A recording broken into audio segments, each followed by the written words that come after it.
so that you can understand the sophistry. I'm so glad that he used this example of a cow. I think the cow is a great example, and it shows how he's dodging everything. And the reason we're doing that is because the cow ignores all of the fucking factors that I brought up.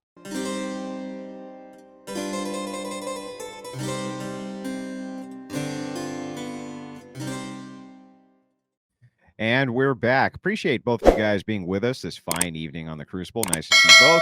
Been a while since I've had both of you on. Starting with you, Fabian Liberty. Why don't you take a minute, shout your channel out to everybody where they can find you, and briefly a little bit about yourself. Yeah, I am an anarcho-capitalist, kind of last boss of libertarianism, if you will, the most extreme, or the only right one. You can find me, Fabian Liberty, pretty much everywhere: Twitter, Rumble, YouTube. I left Twitch once the censorship got bad, and man, seeing the decisions they're making over there, just full-blown supporting of sexual grooming of children over there at Twitch. I'm happy. I'm happy I'm no longer a Twitch streamer. Like, I couldn't see myself going back.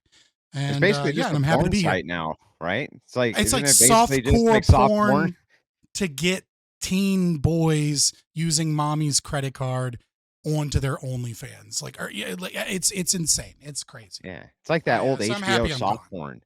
That But old yeah, I've HBO had a soft porn hell of a episode. week. I had food poisoning, and then that led to an impaction, so I was in the hospital. And then, like, right before, as I was prepping for tonight, like, I had to go out and buy a new mouse because, like, my mouse died and I couldn't use my mouse. It was so much.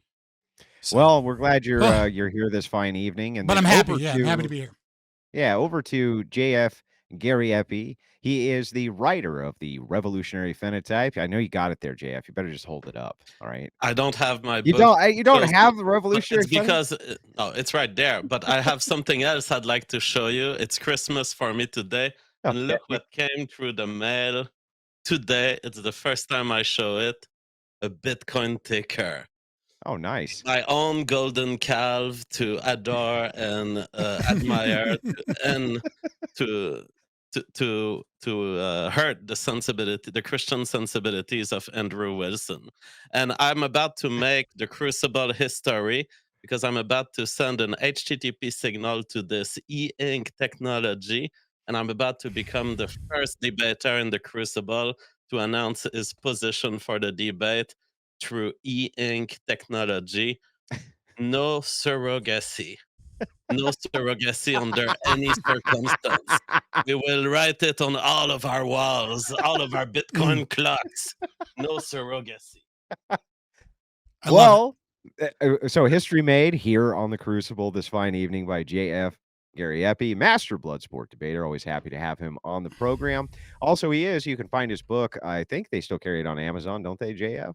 Or Yes. yeah, they carry it on Amazon. They have not Revolutionary censored Phenotype. it because I was careful not to say anything shocking for people of today's world. Gotcha. But it will be shocking in a million years You from didn't now speak? when people start. Well, maybe 5 years. I didn't speak. I spoke about Silent. stuff that doesn't matter. Just a silent film production for undergraduate college. Perfect. Just stared into the trees. And then my name is Martha. And where can people find you? And then briefly a little bit about yourself. You can just go to jfg.world. You'll see all my social media links. I'm at JFG tonight on Odyssey every night, 7 p.m. Eastern time. You can also follow me on X at JF Gariepy. Gotcha. All right. Really appreciate it. Is my mic too loud? People are saying my mic is too loud. No, if it's not too loud. There's every show you go to, there's audio trolls, and their goal is to actually get you to start messing with people's mic levels. That way, you end up doing that. And you already fed the troll, so you've already failed already, Fabian. So I blame you for everything going forward from here. So anyway, back to the show. JF Gariepy, you've got 7 minutes on the clock for your opening statement. Go ahead whenever you're ready. All right. So surrogacy can refer to various arrangement. It's not all the same thing. There's various types, but it generally involves the caring for a baby for a certain moment of life by one mother, and for another moment of life by another mother who may or may not be genetically related to the child. And sometimes, in fact, there's no mother involved. The mother is a he in the case of gay couples employing a surrogate.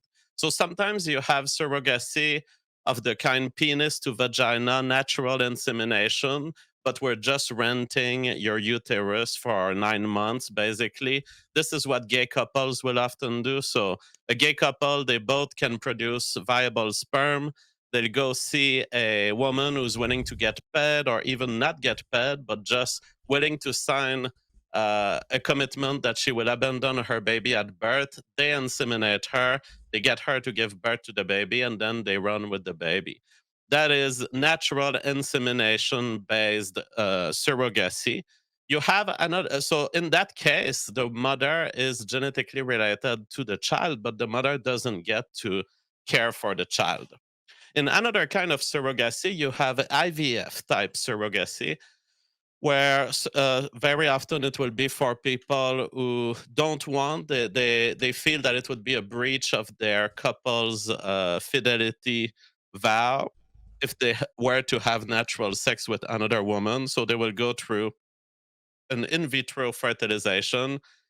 In that case, the baby will be hosted in a uterus that is not genetically related to the baby. The baby is hosted in the uterus of a woman. The woman gives birth to the baby and she gives it back to you. And now you have a baby that's genetically related to you if the egg and the sperm were taken from your couple. But that baby was cared for uh, during um, during the embryonic stage by another parent. So I want to highlight here because ultimately, as a biologist, whenever I look at things that biology did, I always find a good reason for it. And there is a good reason why life relies on, why we have a very strong instinct to tell us that yes, we should care for the children that are genetically related to us. And that reason is quite simple. A society is misaligned in its genetic eugenic direction when it is not the people who are related to the baby who care for the baby. It is in normal society where there's mostly natural insemination and natural parenting.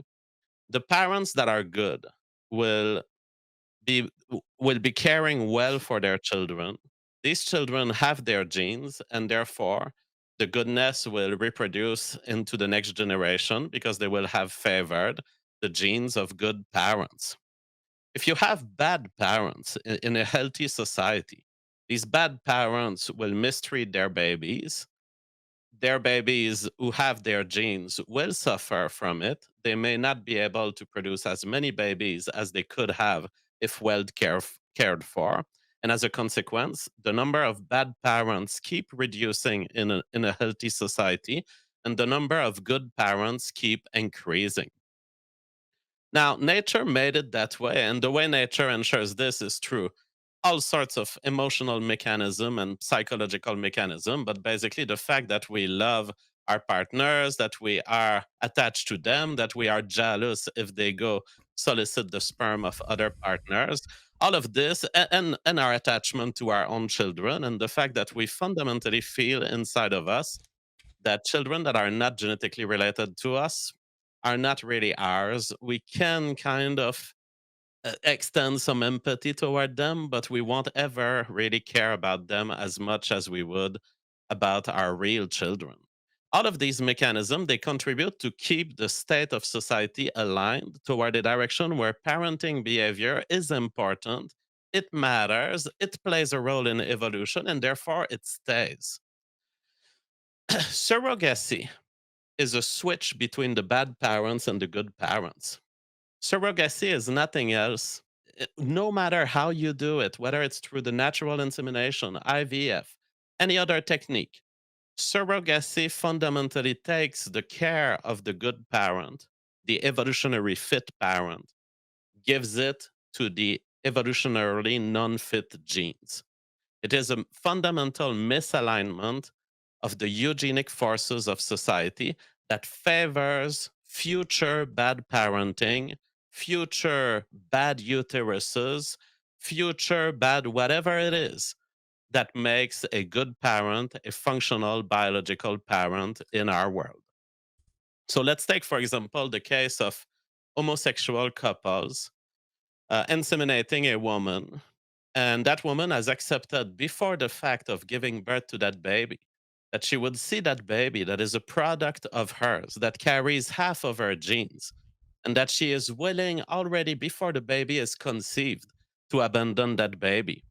What can we say about the kind of mother who would make that decision? And I'm reading here from a peer reviewed paper called Pregnancy Outcomes with Gestational Surrogacy Compared to Non Surrogacy for In Vitro Fertilization Conception. And one thing that they keep noting in cases of surrogacy is there is a lot of emotional drama at the moment of separation from the child. It seems that the mothers who engage in surrogacy haven't realized at the moment of their decision just how much they would be driven to keep the baby, but they can't because they already committed to giving the baby. But still, what kind of woman, what kind of psychology leads to this kind of decision? It's a woman who's been pre-selected for child abandonment genes.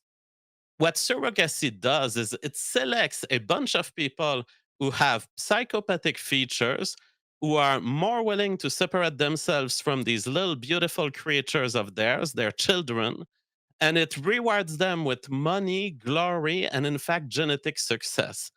So surrogacy, and even if you're not going through the path of natural insemination and you're taking the IVF route, it's the same thing. The IVF route helps the genes of people who have uteral defects. It helps the genes of people who are not able to have babies, and their babies won't be able to have babies either. It's a system of dependence, parasitism, symbiotics that is exploitative in nature, and we should combat it. We should try to convince people that it is not the right direction for society to be favoring those bad genetic directions for the future. Abstain from surrogacy, go natural insemination. It's funnier, it's more enjoyable, and it's what nature wanted. I like how you wrap that up with it's also more fun, right? I think that that's probably out of everything, maybe the best of the arguments. But Fabian Liberty, you have 7 minutes on the clock for your opening. Go ahead when you're ready. Yeah, I will. I will concede in the opening that it is more fun to do it naturally as someone with two children myself. I will concede that point, Jam. Yeah, so it's really interesting because I thought you would have cleaned this argument up that you posted on Twitter as someone that's a biologist, because what you're speaking is complete and utter bullshit and nonsense. It's not how biology works at all, and just like an elementary understanding of biology would clear that up for you. But first off, just a little context. I posted out on Twitter because of so many of you conservatives. I'm sure you'll be in the chat yourselves, freaking out about some gay dudes having a surrogate baby. That this was degeneracy. How dare they call themselves right wingers? So I said, hey, give me a good argument. I mostly look at this as an amoral issue. I lean in favor of surrogacy, but for the most part, I think it's still preferential to have a natural mother and a natural father, but that doesn't make surrogacy itself evil just because one other form is preferable for most people's lives, because it is still an option for people, as obviously gay people or people that can have children. So seeing all of these arguments and J.F. Gariepy's arguments, to borrow from the now infamously stupid Matt Dillahunty, I remain unconvinced, right? So let's talk about it a little bit. In terms of this idea of, I just can't. So there's so many things that are left out here. The first thing is that he keeps hinting at natural insemination as if this is common. It's not common. It is not the most common way that that surrogacy is done, especially in what is kind of the key to this debate, which is gay couples, right? Which is, the kind of the more extreme end. What's far more often is IVF. His entire argument hinges upon something that nobody does and is not recommended by the American Society for Reproductive Medicine. And a simple cursory Google search would show you how stupid his argument is, because the mother that carries the child is almost never the egg donor. So this idea that child abandonment by a mom is like genetically selected for in the process requires that the egg donor, well, not the egg donor, if if you the ooh site before it's an ovum, right, is donated by a different woman. And what are these women specifically looking for? Like, what are the recommendations? What are they almost always selecting for? They're selecting for women 21 to 42, preferably under the age of 35, with a history of normal full-term delivery without complications, with a BMI less than 30, preferably under 27, and less than 2 cesarean sections. These are the people that carry the baby. So this cockamamie made up bullshit that he has, that the woman carrying the child, one, she's not the egg donor, and so it's not her DNA. But even if it was, what these clinics are selecting for are people who already have children and have had multiple children. They don't have this supposed trait or behavior or gene that I know he can't fucking come up with, this imaginary gene he constructed of the mother abandonment gene that's being selected for. So, and in terms of the egg donors, what they're looking for is, before they do that, there are FDA regulations, but again, the society is emphasizing very strongly, and most clinics are going to do psychoeducational counseling to make sure this is what's going on. They're going to do genetic screening, which is an incredibly important kind of weakness to his argument as well, is this idea that the bad genes are being selected, the bad parents. Well, no, they're doing genetic testing in a way that most couples don't do, like, unless they're Jewish. I mean, it's becoming more common, and that's good. But even if you come up with some idea that, I might have a kid with some disease, you usually end up going through with it if you've been married with someone, you love them. Often people will risk that. There's no need to do that in surrogacy. So this idea that bad genes are being selected when, in fact, the exact opposite is occurring in via genetic testing in surrogacy, is silly as well. The other kind of misinformation that you would expect from someone that just started a biology course in undergrad, and not someone that, has a PhD dissertation on fucking lampreys. It'd be interesting to read, but I probably wouldn't understand it. Apparently you might not either, because you've forgotten everything since then.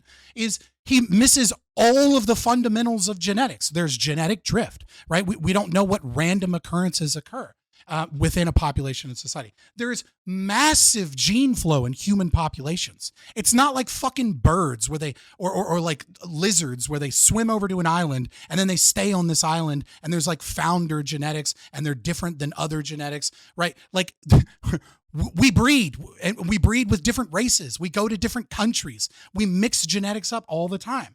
The other thing too is that there is no, the very rare, it's very rare that you find diseases or especially behavioral problems that are single gene specific.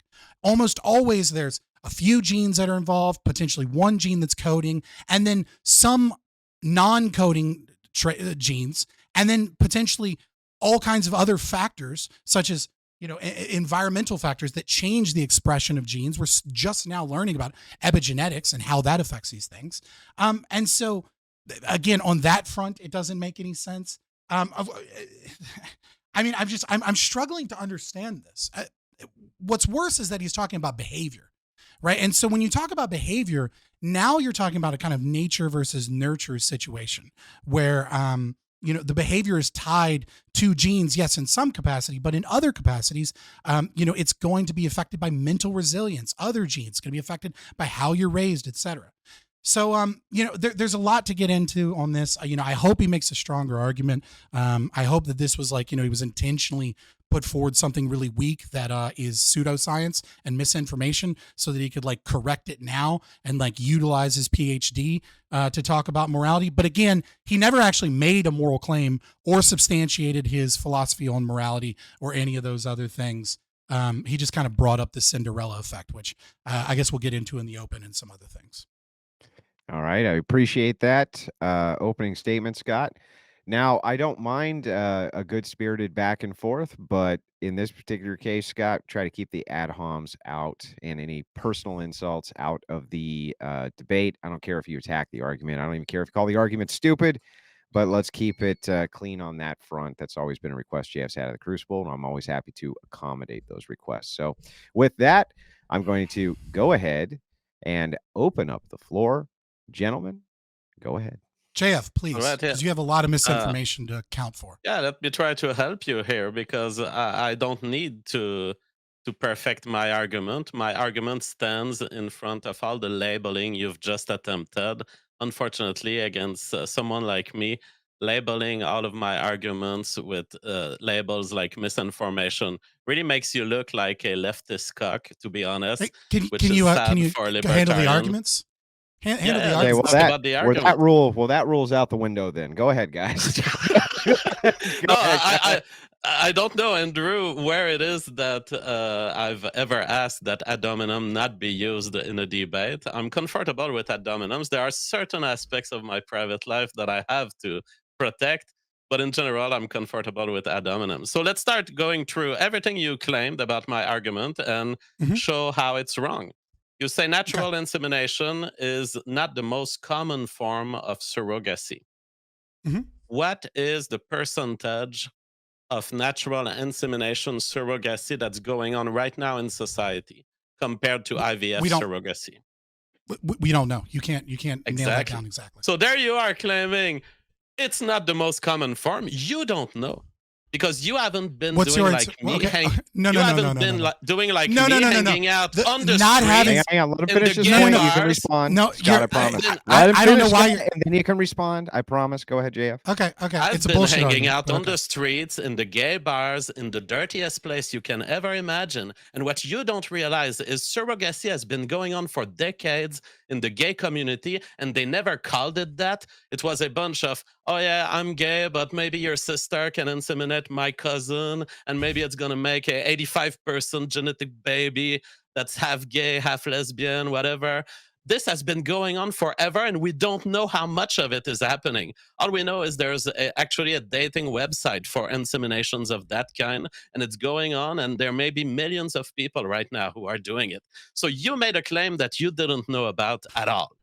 So your claim is that because I don't have the exact figure, I can't make the claim that the majority is that. So I don't understand why you can't use empirics to assume the majority in this situation. Is it 5%? Is it 10%? Is it 15%? At an incredibly liberal estimate. The problem here is that when we're talking about surrogacy, right, and we're talking about what it is that we put forward, are we now debating the backroom seedy things that come with legal issues? I don't suggest that. I don't put that forward. That's not the idea of the morality of surrogacy. See, what you're doing now is you're trying to isolate so that you can hold on to your poor genetic argument, is you're trying to isolate a specific minority. And because I don't have the exact figures, because no one has it, you want to make this a major part of your argument. I don't support this. This isn't something that is widely supported. Just because there might be some lewd and lascivious behavior in the background, this is not what people are talking about when they're talking about surrogacy. So yeah, sure. If you want to talk about some dating app mismatched bad way of doing it that doesn't do genetic testing, that comes with someone's random sister, where they don't get legal counseling, etc. Yeah, sure. I don't think that's preferable, but that's not what people are talking about when they're talking about surrogacy. You're trying to force this because it's a basis for your biology argument that doesn't play to what people are talking about when they're talking about surrogacy.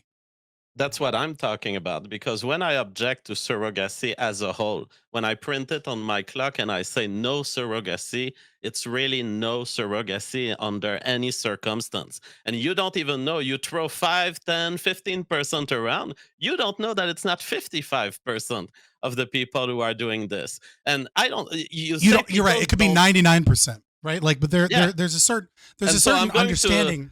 I'm going There's a to certain bring this understanding of issue in a rationality debate here. about surrogacy because it could be 99% of the surrogacy that's ongoing out there, and we wouldn't know, neither you nor me. Anyways, putting that aside, So the you don't, but you don't mother deny that that that's not what people are talking about, right?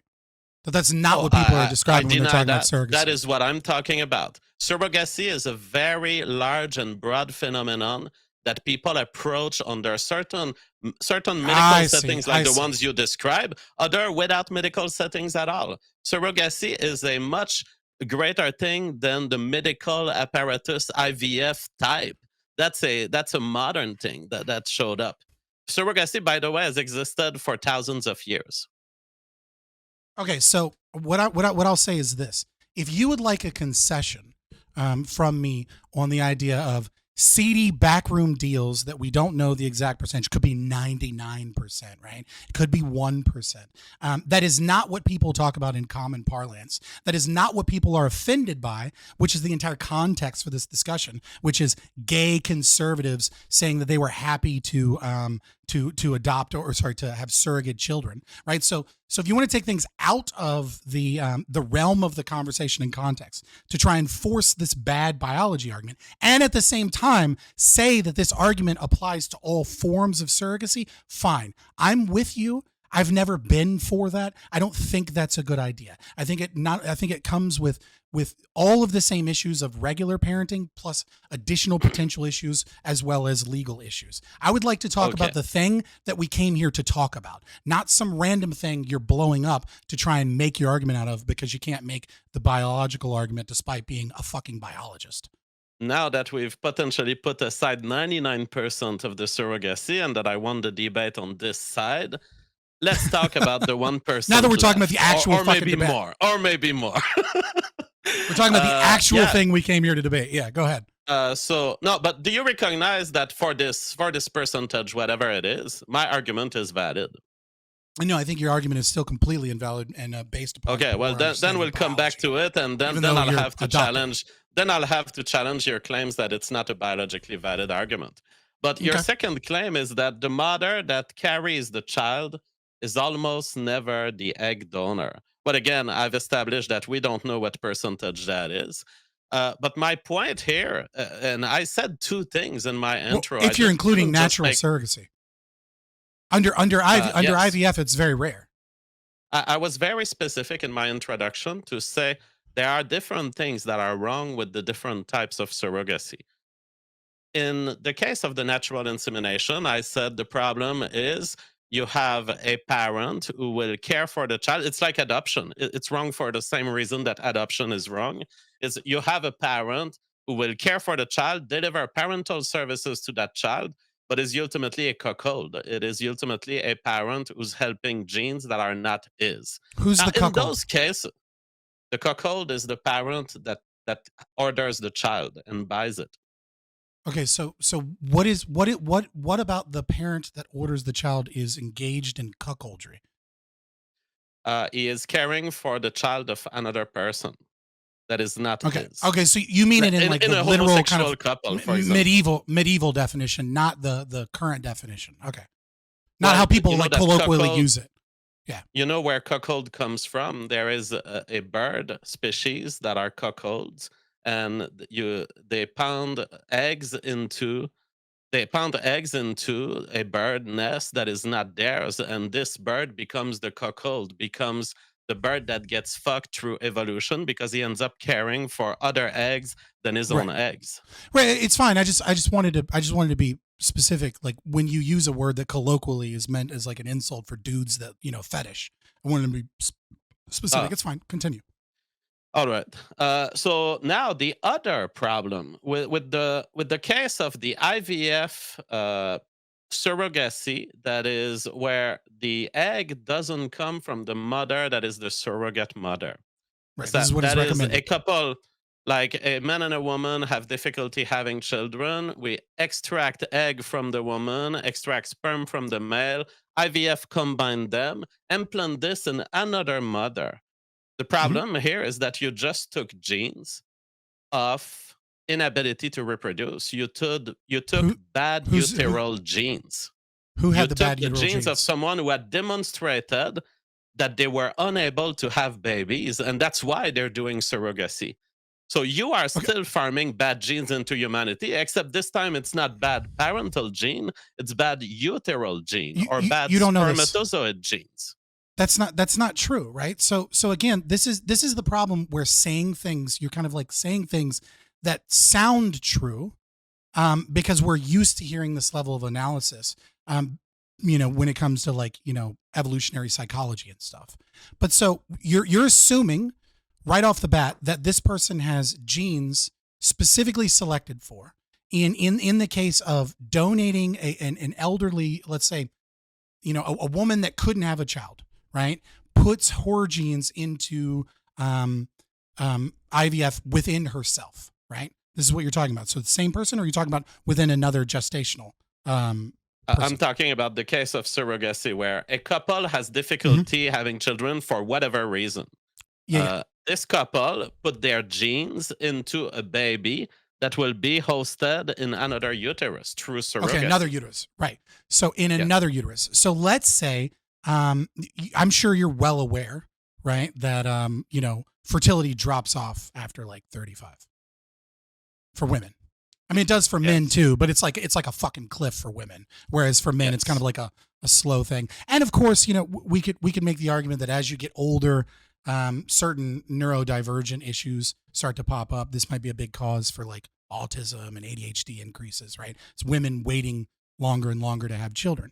But this isn't necessarily the infertile gene.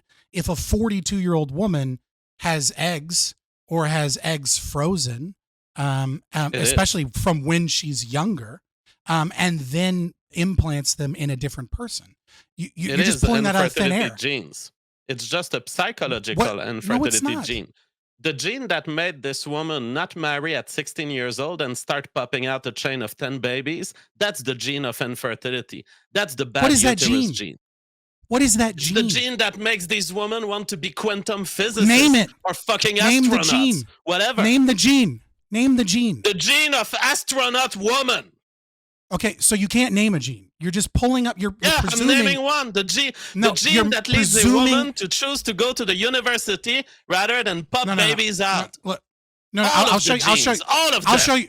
I'll show you how this is done, right? Which is pathetic. Again, like you should have prepared for this. You're a freaking PhD in biology. Like come on, man. So like, here's a gene, right? Like here's a gene that I can name CFTR, right? It's called cystic fibrosis transmembrane conductance regulator, right? Like that's a gene. We can test for it. It's in the 7th chromosome, and we can screen that out during surrogacy, and we can ensure that children that are born via surrogacy from donated eggs can never have cystic fibrosis. It's impossible because we know that this gene that is recessive is required from both parents. So that's a gene. I can name that fucking gene and I can say, that's not a good gene. We don't want that gene promulgated. Surrogacy stops that fucking gene. But natural pregnancy without genetic testing, where you just have sex with someone because you're married, well, it doesn't stop that gene. Maybe you have the recessive trait, maybe you don't. You keep saying this gene is picked, but you don't have any fucking genes. You just have an idea of incentives and an assumption that environmental pressures will select for certain behaviors that you see in the environment. But humans are more complex than that, and a biologist should know that. Like, what the fuck? Prepare. Almost all behaviors recordable around decision making, psychiatry, things that influence sex, the hypersexual behavior, things that influence what women will choose in terms of making babies early, making babies late. All of this is under genetic control, and it doesn't matter whether you can name the gene or not. We've had this debate for years on the internet, and it's just a false conception that you need to name a gene to know that something is genetic in nature.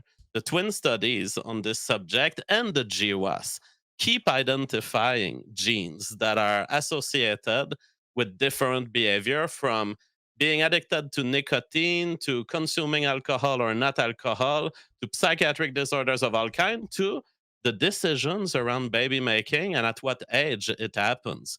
All of this is under genetic control, and all of this is potentially influenced by even new genes that would show up in society.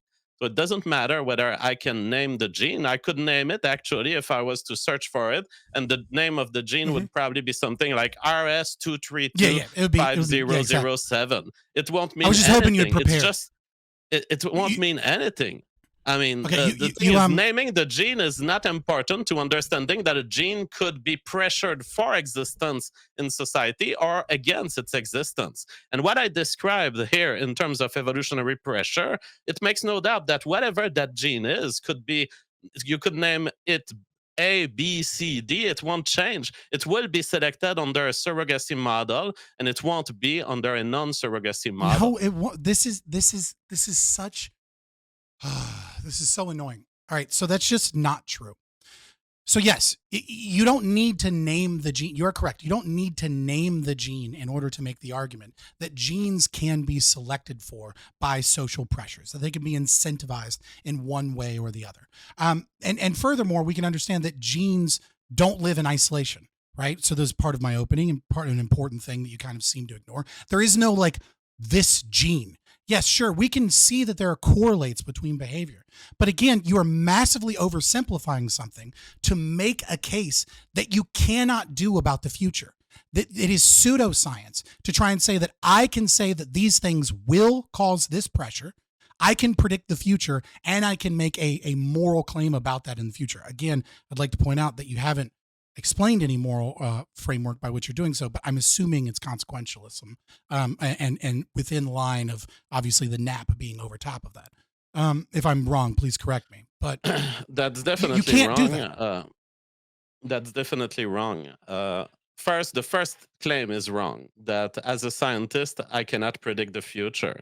If you have the science of mechanics and you have a car that's headed at That's 100 not the claim. kilometers. That's not the claim. Stop. Let No, me you're illustrate bullshitting. that science can predict the future. That's not what I said. Headed at 100 kilometers toward a brick wall. It's not That's a not my scientific claim. fallacy to say this car will hit the brick wall You're in running. the future if it keeps going. You're running from you're running from the claim. Deal with the actual claim. So I just demonstrated that scientific claims can be made when a proper theory I agree. is expressed. When a proper theory is expressed. I claim that my theory of genetics evolution and the pressures that exist from the very act of making babies, which unquestionably is an evolutionary process.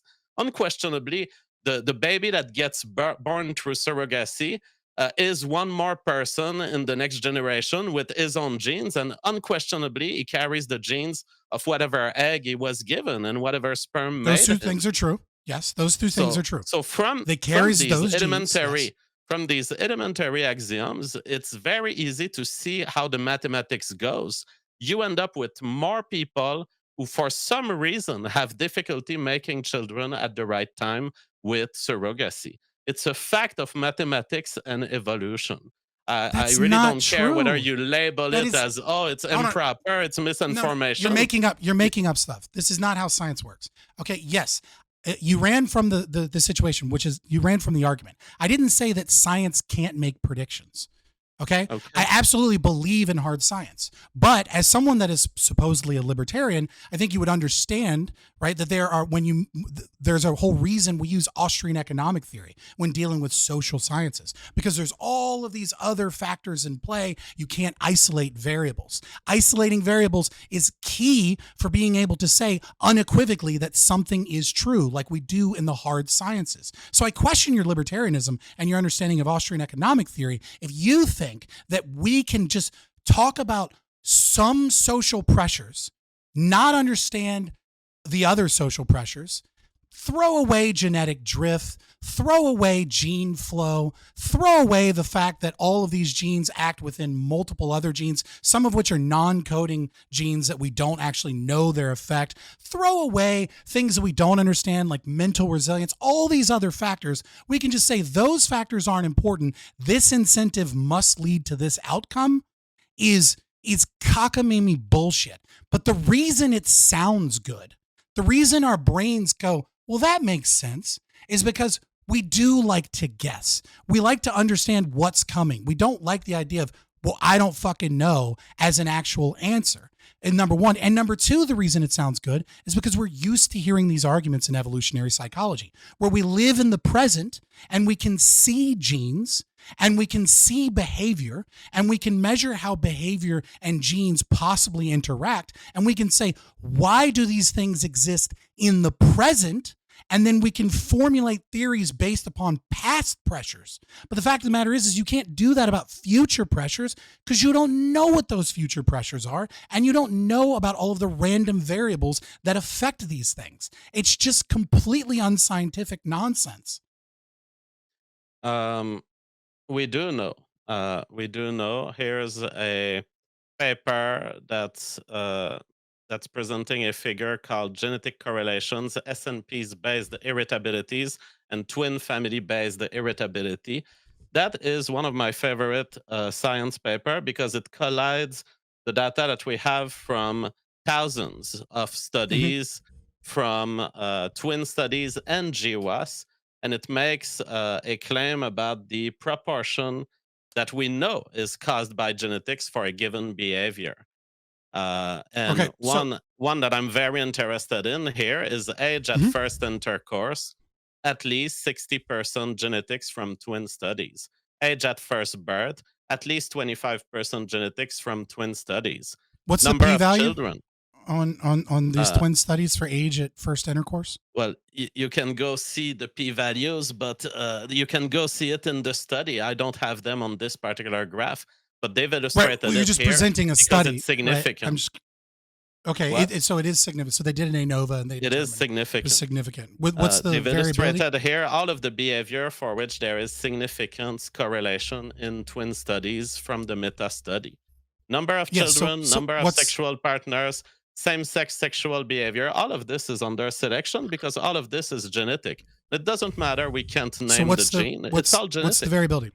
Again, not being able to name the gene, I do love that you're going to bring that up because you're showing a situation where we're looking at behavior and then we're looking at the heritability, right? The heritability of specific diseases. And you're saying that my favorite here in this study, I don't know what the p-value is, I don't know what the variability is, but they're saying let's just assume all that's good, that there's a 60% heritability in terms of age of first intercourse. That like maybe there's a few different genes or things at play like sexual promiscuity that might be affected by some level of gene there, high risk behavior, personality trait, conscientiousness, probably low personality trait, openness, right? A multitude of all of these different things that might lead towards a heritability here, because we do recognize that genetics has a play. And when we're dealing with twin studies, now the problem with twin studies, as you know, anybody that's looked into psychology or neuroscience knows is that twin studies tend to have pretty low p-value.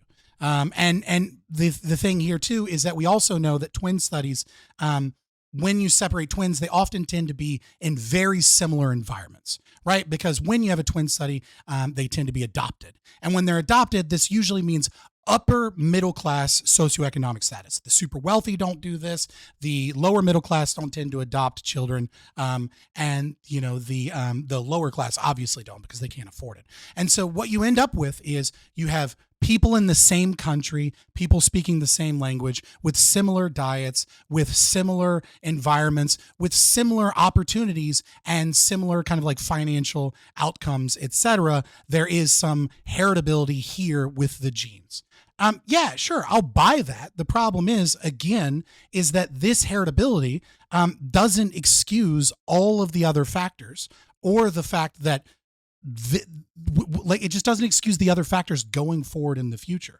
So knowing that they have similar environmental circumstances and that there's 60% heritability here, despite them having near identical genetics, like with the exception of like fingerprints and a couple other things, we know that there's still variance here. Even in similar environments, we know that like different factors change the way that these things are expressed and that there's complexity here. So I don't really see how that's a good argument on your point. I think you just threw up a graph and said over 50%. This will stun him. But then when you actually look into it, it's not a good look. What are you even trying to say here? What does it change that there's variance to the fact that what is genetic, whatever part is genetic in origin, will be subject to natural selection? How does your argument inform me or challenges this? Right. So let's look at let's take an example of let's say IQ, for example. Right. We can all say it is good for society to have high IQ. Right. Like we kind of intuit that. Yeah, but let's not say that on the show on YouTube. That'd be great if you could reframe that any other possible way with a different argument. That'd be Let's great. take alcohol dependence. Okay, Yeah. well, I would like to do this because I'm going somewhere with it, but I will stay away from the bad elements of it. I promise I'm not making a bannable argument here, right? And so we have seen in certain areas what happens when new resources get added to an environment. A country goes from the third world, kind of Kuznets curve, right, and starts moving into the first world. You have certain population groups that have high IQ and certain population groups that have low IQ. And what ends up happening is that the low IQ population groups end up having more and more children, and the high IQ population groups have less and less children. And we see this general trend in Western society that as we industrialize, as people get wealthy, and as people, eat microplastics and, drink fluoride and lead in their water and all kinds of other fun stuff, fertility starts to go down, but also the choice for people to have children goes down. And so we might look and say IQ is good, G factor is good, we want the smartest people, that is what is moral, but nature doesn't care. Nature is only in the game of seeing of which traits get spread the most. And if the low IQ people outbreed the high IQ people, and IQ is highly heritable, and we have, a lot of gene flow, we'll say, right? Different groups intermarrying and interbreeding, then whatever genes contribute or may not contribute to high IQ might not be the genes that survive, despite the fact that they're functional, right? And the opposite could be true. Your argument is invalid because when we apply it to our debate, I'm talking about women who wouldn't have had babies because they went for surrogacy precisely because they wouldn't have had babies. So there's no mismatch here between what society desires and what nature desires. These women would have been eliminated by evolution, and now they're not. Why? Because some other woman accepted to carry their baby for them. So definitely you're going against the strength of natural selection when you That's are not true. engaging in surrogacy. Yes, it is That's true. not true. Again, These people who end up in surrogacy, they are unable to have babies. That's why they go for surrogacy. Okay, they're unable to have babies at the moment that they're trying to have a baby. Yes. Exactly. And then they go and they do surrogacy. Yes. But that Exactly. doesn't necessarily mean that there is a gene that has caused this problem. You're making that up. That is a factor. That is a factor. That basically causes anything that could happen in your life. I don't even know of a thing that doesn't have a significant genetic contribution to it. From cannabis consumption, cigarettes per day, alcohol dependence, major depression, ADHD, subjective well-being, loneliness. There's not a single thing that's not genetic. Even parental care is genetic. Even when your parent cares for you, it's because of his genes. Express themselves in behavior, but that doesn't mean that the gene is the cause of the behavior. It does mean this, yes. No, it doesn't. Equals cause. No, if it wasn't doesn't. there to express itself, it wouldn't have caused that behavior. Okay, but you don't know whether or not that gene is good in other domains. Like there are plenty of things for that. So let's look at anxiety, for example, right? Anxiety, as we see it today, we see anxiety blowing up. Every white girl on TikTok has fucking, anxiety and has to get, 17 different medications for it. Anxiety is everywhere, right? Is this purely genetic that this has occurred? No, there are obvious environmental factors that have caused anxiety to increase. Is anxiety good? Yes, the anxiety is good. When you have too much anxiety, right, it can be crippling. It can stop you from doing things. But there's a healthy amount of anxiety. That's that pressure that says, you know what, I got to get this done because if I don't get this thing done, I'm going to be a loser for the rest of my life. Or it's good to have a healthy amount of fear so that you don't act out in negative ways that can harm you because you're anxious about what may come in the future. And so there are behaviors and traits that when taken to one extreme become negative and in other circumstances are positive. And so when you select for one gene, it can have multiple effects in multiple domains.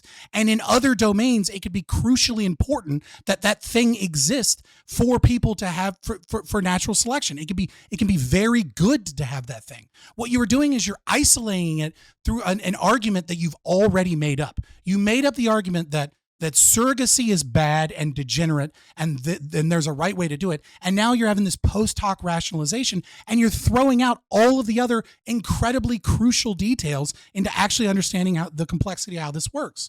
I shouldn't be the one to overcomplicate this. You should. You're the PhD. Irrelevant to what I've said. But we need to move on because I've already. No, it's not. This. It's not irrelevant. You haven't addressed this. Hang on, let him respond. Jay, one point. Okay, me? Yeah, you go ahead. Sorry. One point where you have demonstrated that you have an improper understanding of genetics and what goes on in surrogacy is when you started arguing that clinics are selecting for women of quality. And the women of quality were young, they were fertile, they had other babies. Whether that actually happens or not in most surrogacy is up to question in my view. But even taking your argument at face value, you haven't realized that the selection of these women for their proper embryonic property doesn't impact the natural selection consequences of their action because they're carrying a baby that they share no genes with.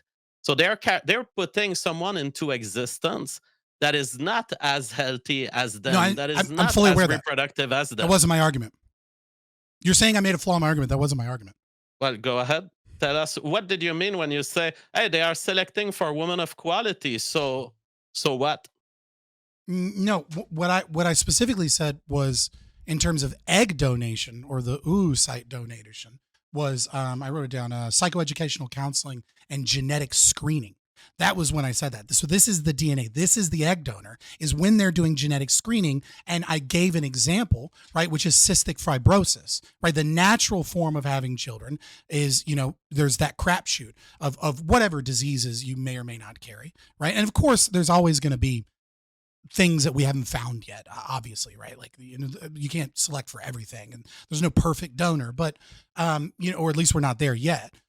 For someone's needs. But regardless, I said that the genetic screening that is done there, it can take out things like cystic fibrosis. Whereas if you are just having a natural pregnancy and you're not refusing to have children with someone because of genetic testing results, right? Then that's not a factor for natural. Well, then we are back to my first argument, which is valid in the case of donations of eggs. You have a woman who has child abandonment genes. She's willing to abandon her eggs. And the problem with this is here's a woman who will never have to deliver the parental care to care for her genes. And so she's not incentivized through the generation, and her descendants are not incentivized to be good parents because they have other people caring for the babies. What is the number one reason? What is the number one reason that people give for being unwilling to have children, for waiting to have children? What is the number one reason for what? Sorry? For staving off having children, for saying I'm going to wait to have children when they're less genetically viable, right? Like when fertility rates start to go down. What's the number one reason people say I'm not ready to have kids yet? I don't know. The carrier? Money. They don't have the money. Like people are afraid of how much money it's going to cost. So they're evolutionarily unfit to make money. Unless they sell their eggs because they have no genetic diseases and they're spreading their genes to other people that don't have genetic diseases and they have children at a younger age. You're making a claim, again, based off of what you believe. Your argument is let's farm poor people who have no way to help but to sell their eggs and see what happens with society. That's not my argument at all. That's just you trying to make it sound This is what you're doing. You're farming, you're selecting people who are in the need of money. Therefore, they don't have success. They don't have a way to self-sustain, but then they sell their eggs and these poor genes are going to be cared for by parents who have extra parental services to deliver. That is the most anti-natural selection force that you could put together in society. How is that anti-natural selection? Of systematic cuckoldry to be born within society, and it's all modern, by the way. Because none of this was available before. How is that anti-natural selection? Explain the mechanism by which it's anti-natural selection. You are selecting women who are poor and who are helpless. And they're so ugly, in fact, that they can't even get an actual husband to inseminate them with their eggs in their uterus. And you're going to use those as donors They are the ugliest, the least successful people of society. I mean, if you're a woman and you're incapable of finding a husband and you are fertile and you have fertile eggs, you are really low. You're like a 0 out of 10 at this point. Mhm. And this is the So people so you're selecting through surrogacy. so this is again, this is more kind of sophistry and non-arguments from you, which because in order for that to be true, everything else would have to be equal. And yet we can look at different cultures, different communities where individuals with the same level of skills, the same level of G factor, the same genes, right? Because, we could look at their grandparents per se, and we can see that it wasn't that long ago that these people that you say are the poor, the unworthy, that natural selection got rid of them, would have been having 10 babies on the ranch. 3 of them would have died of rickets, but that's okay because they still would have had 6 or 7 to live on the farm. Our society is different and the societal pressures are different, which is the very reason why you don't get to predict which genes that you can't name. These are just general behaviors that you say are going to be heritable, other than the one gene in twin studies that, you didn't share the study with me, just the chart on the screen, because big number, it helps your argument. And all you can't, it's like, you don't know what the environmental factors are going to be 20, 30 years in the future.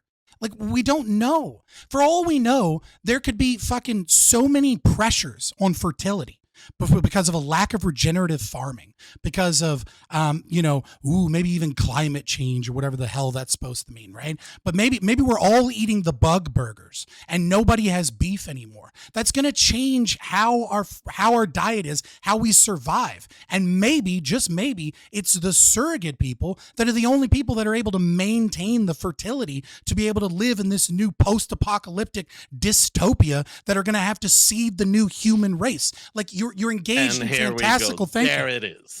There it is, showing its ugly face. Ultimately, the surrogacy comes from a bunch of vengeful people who estimate themselves at the low parts of society, who didn't get a chance, who couldn't do it either in the economic world or in the heterosexual reproduction world. And now they have developed their whole plan for a new society filled with ugly people who have been rejected otherwise.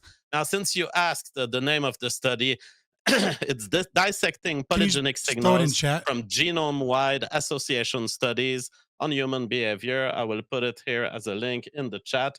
Not that it matters, because the elements of the theory of evolution that I've laid out are sufficient.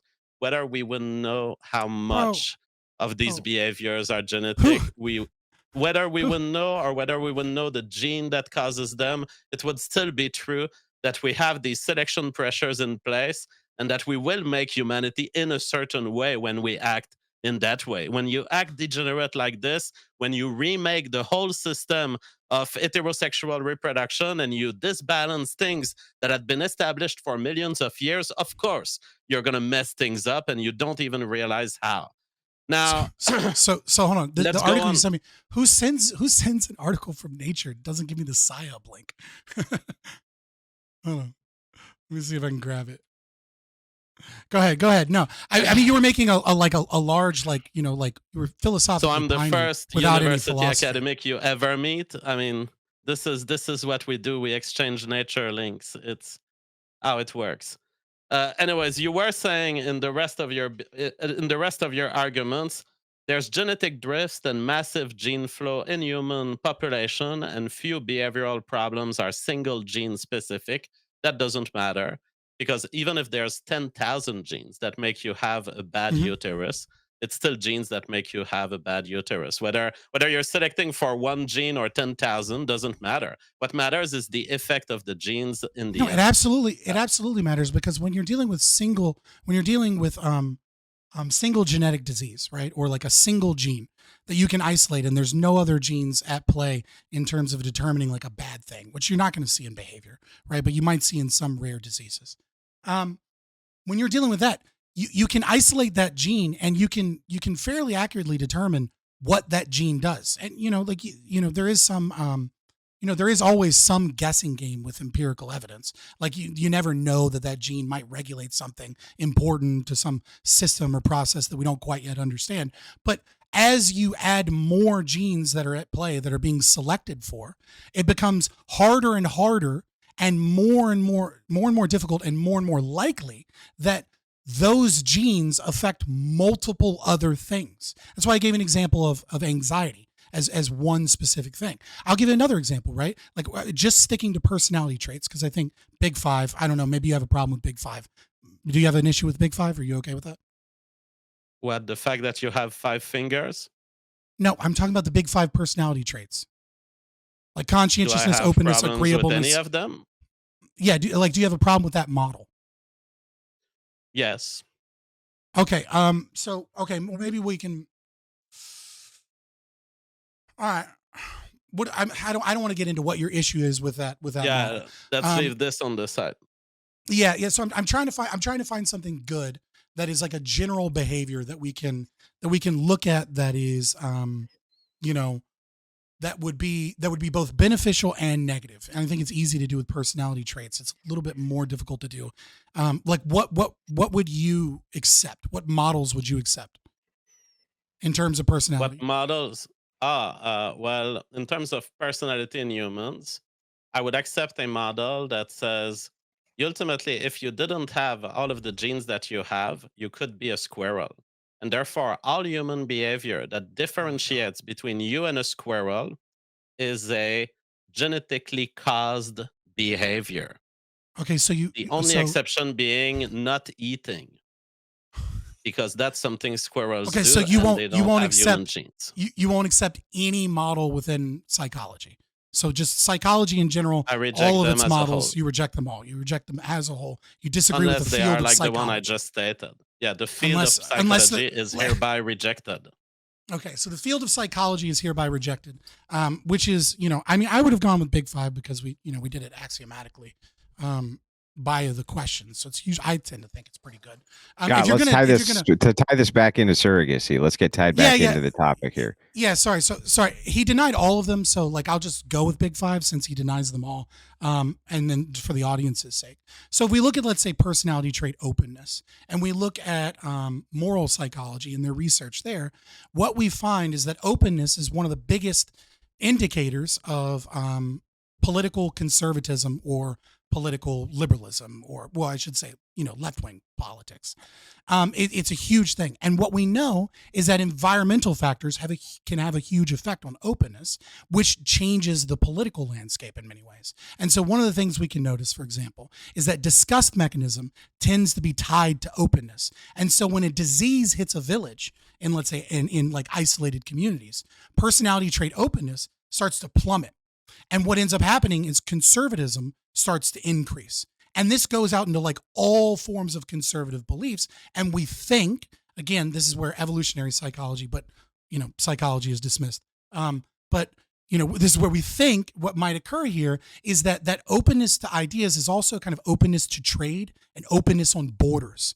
And when a disease hits, that means that you close off the borders and you start becoming more politically conservative. We have a problem here now. We can't let the disease spread.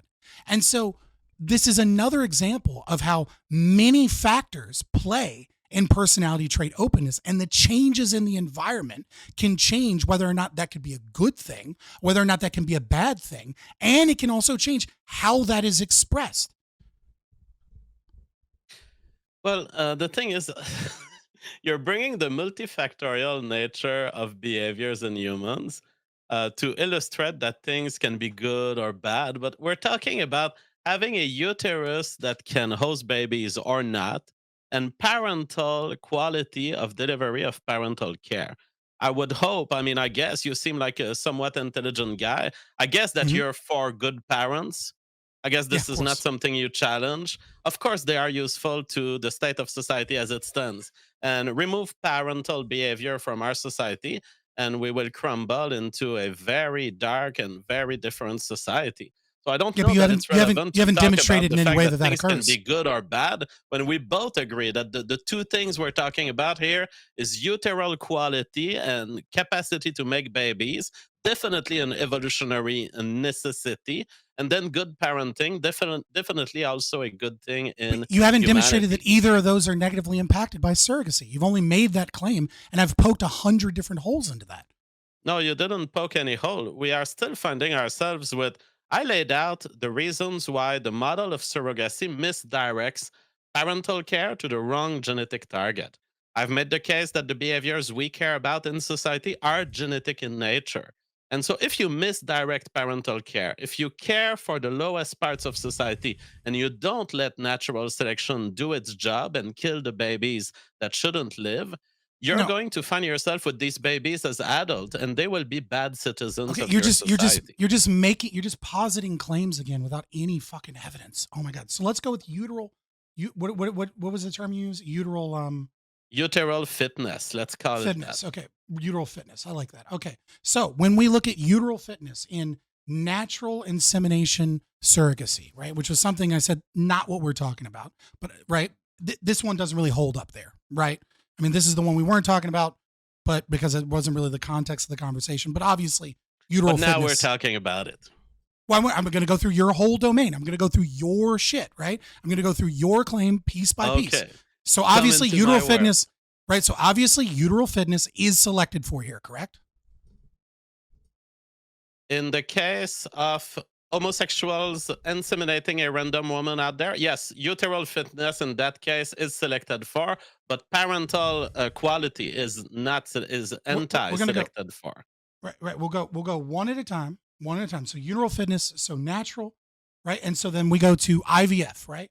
And we'll go to first IVF, same egg, so same ovum in this case, right? Because well, I guess we'll do sorry, no, we'll do IVF with same egg and same gestational carrier or whatever, right?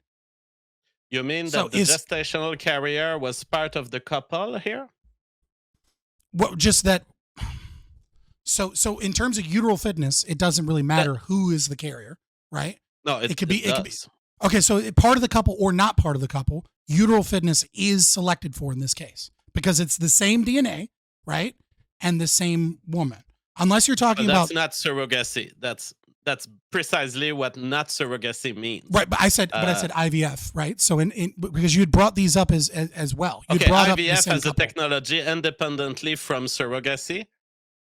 Right. I take issues with it, but it's different issues that are okay. I've All right, not all right, fine. mentioned That's fine. All in right. this So debate. so we have a different woman, right? A different egg, an oocyte donor in the woman that was incapable of getting pregnant. Your claim is that uteral fitness is not selected for here because the DNA of the younger woman, most likely, that has more viable eggs than the older woman, is donated, and so the DNA of the person with better uteral fitness than the person that couldn't have a baby is somehow not selected, or it is selected.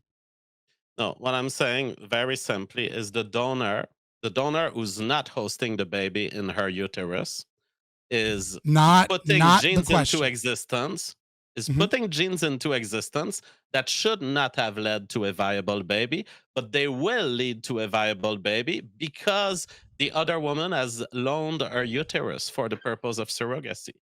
Okay, so now what you want to do is we're going to break down uteral fitness. So in when you say uteral fitness, you don't mean general fertility.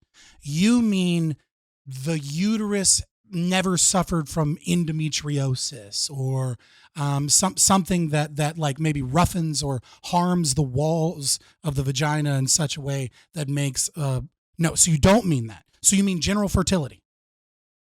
I mean something even bigger. I'm about to deliver some massive biological knowledge onto you.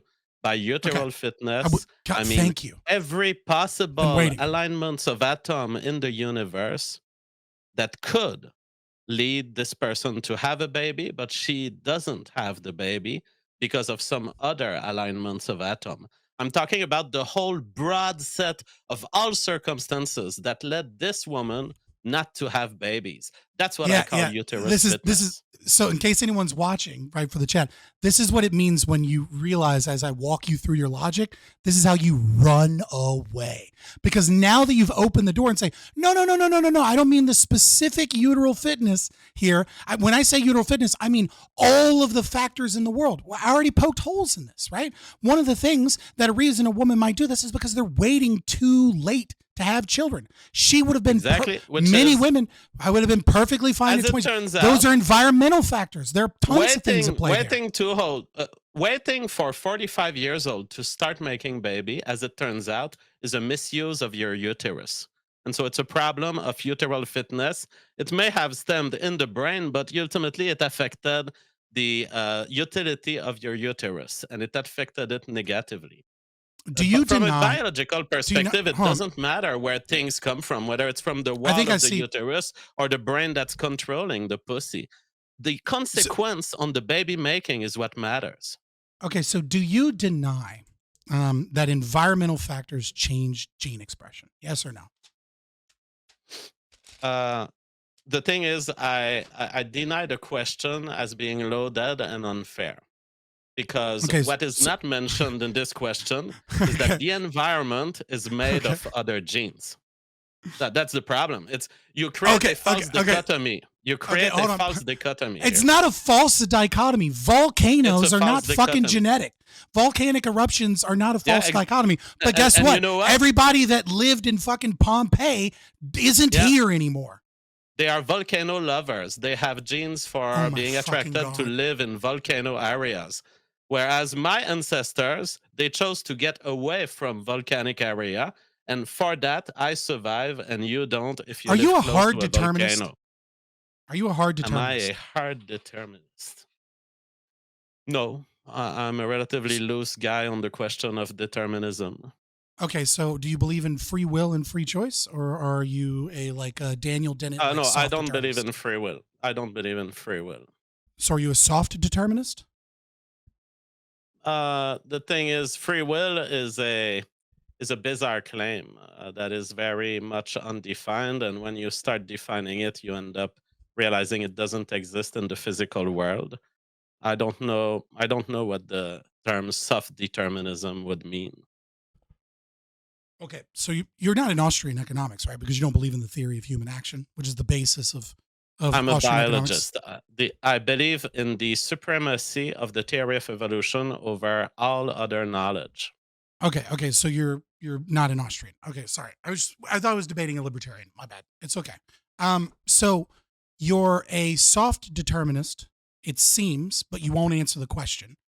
Because you're worried that by answering the Because I question, told you you're I not don't being know vague and running away. define soft determinism, and I'll be happy to tell Oh, you. I'm sorry. I thought you knew and you just were avoiding it. I No, didn't know that it was my bad. My bad. So soft determinism is the idea that like you are, it's deterministic in the sense that like you're forced into a set of circumstances and those circumstances control your ability to make choices, but that you still have choices that you make, right? So like you still have some level of will to choose, I want to eat the apple or I want to eat the banana. Whereas the hard determinist, which it seems like that's the argument you're making from genetics, which is that you never actually had a choice between banana or apple. You only had the illusion of choice between a banana or an apple. And you just grabbed apple and you thought you made the choice, but actually there's no choice. okay. Well, I don't know that I fit into any of these categories for real, because Well, can you um, explain the system? Because the thing is, you're I giving me don't hard recognize determinist bullshit and a the debate where thing you've is. still yet to put forward a moral reason why surrogacy is bad. You've just put forward pseudoscience that have poked a billion holes I've in it. given plenty. I've given all of my arguments. My question to you is: when a car, as its wheel drive turned to the right, its tires will shift to the right, and when the wheel drive is turned to the left, its tires will shift to the left. Is that a choice in your view? Cars don't make choices. Okay, so it's not a choice. My belief is that we What the have fuck? wheel drives. We have wheel drives in our brain that are mechanical, that are determined by the laws of physics. I do not recognize choice as a separate entity or category that exist independent of the laws of physics. So So if I do believe choice, we so do choices like the car. We turn so if left your or we argument, turn right.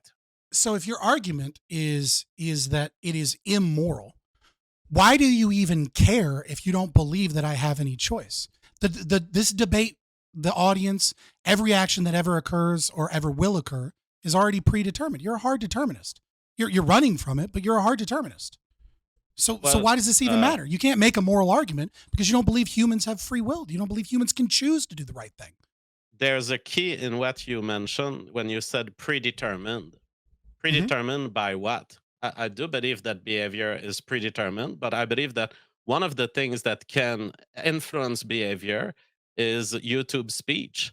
And I believe that if I say my views, No, I'm no, no, kind no. of a There was already a libertarian. genetic trait predisposed for people that want to Yeah. watch YouTube, Oh, and there's a genetic trait for people that want to go outside and touch grass. So sorry, the genes already told us who was going to be here to begin with. absolutely. But this is where philosophically we get back to the car. The car has a degree of freedom to it. Even if it's a machine, even if it's a set of mechanic, we all agree it's the laws of physics that are playing in pulling the tires left or right. But the car has been given a degree of freedom, and I believe you have degrees of No, freedom in the your head, cars don't and have I do freedom. also. Well, it's a degree of freedom. It's a mechanical degree of freedom. What And is that the degree of mechanical freedom, degree of freedom that humans and cars share? This sounds nonsense. well, One has a for conscience and the other example, doesn't. the car can turn left or right, and I can turn left or right because No, of the car can't my turn. mechanical degrees of freedom. I make the choice to turn the car to the left or right because Yeah, but I have you wouldn't will. be necessary. You're not necessary to this. A car could be made to turn left or right, like the Tesla, without a human intervention. I mean, it could even That's be a impossible. meteorite that switches the wheel drive left Look, look, or right. All right, no, all it's right. Hang on, impossible. hang on. Stop. Tie it into surrogacy, please. Yeah. Well, Okay, let's go it's back very to simple. My argument is this: is that I said that I was relatively amoral on the position, that I'm not necessarily massively in favor. I tend to lean a little bit pro surrogacy, but that I'm not in terms of like allowing it in society. But I do think there should probably be some limitations in the way that we do it. Your argument is that it is immoral. I am attacking the very means by which you can even make that claim because you've yet to substantiate any form of immorality at all.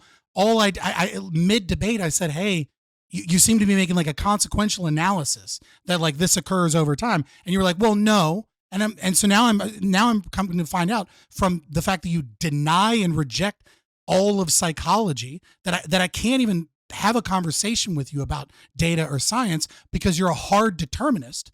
And if you're a hard determinist, I'm trying to figure out how you even make the claim that something is immoral if humans have no ability to change their fate in this regard. quite simple. Even if we are determined by the past, I'm part of a past, the past of your future.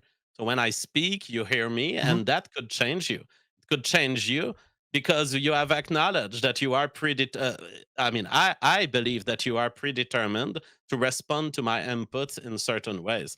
Going back to surrogacy, you say I claim that it was immoral. Most important, Hold on. That claim doesn't answer. You didn't answer anything, man. I hate to be Neo in the second Matrix because we all know the first one's the only it's all good a goddamn parallel movie. argument. But It like, really doesn't matter whether I'm a determinist. It really it doesn't matter. absolutely My moral matters. argument on surrogacy is this.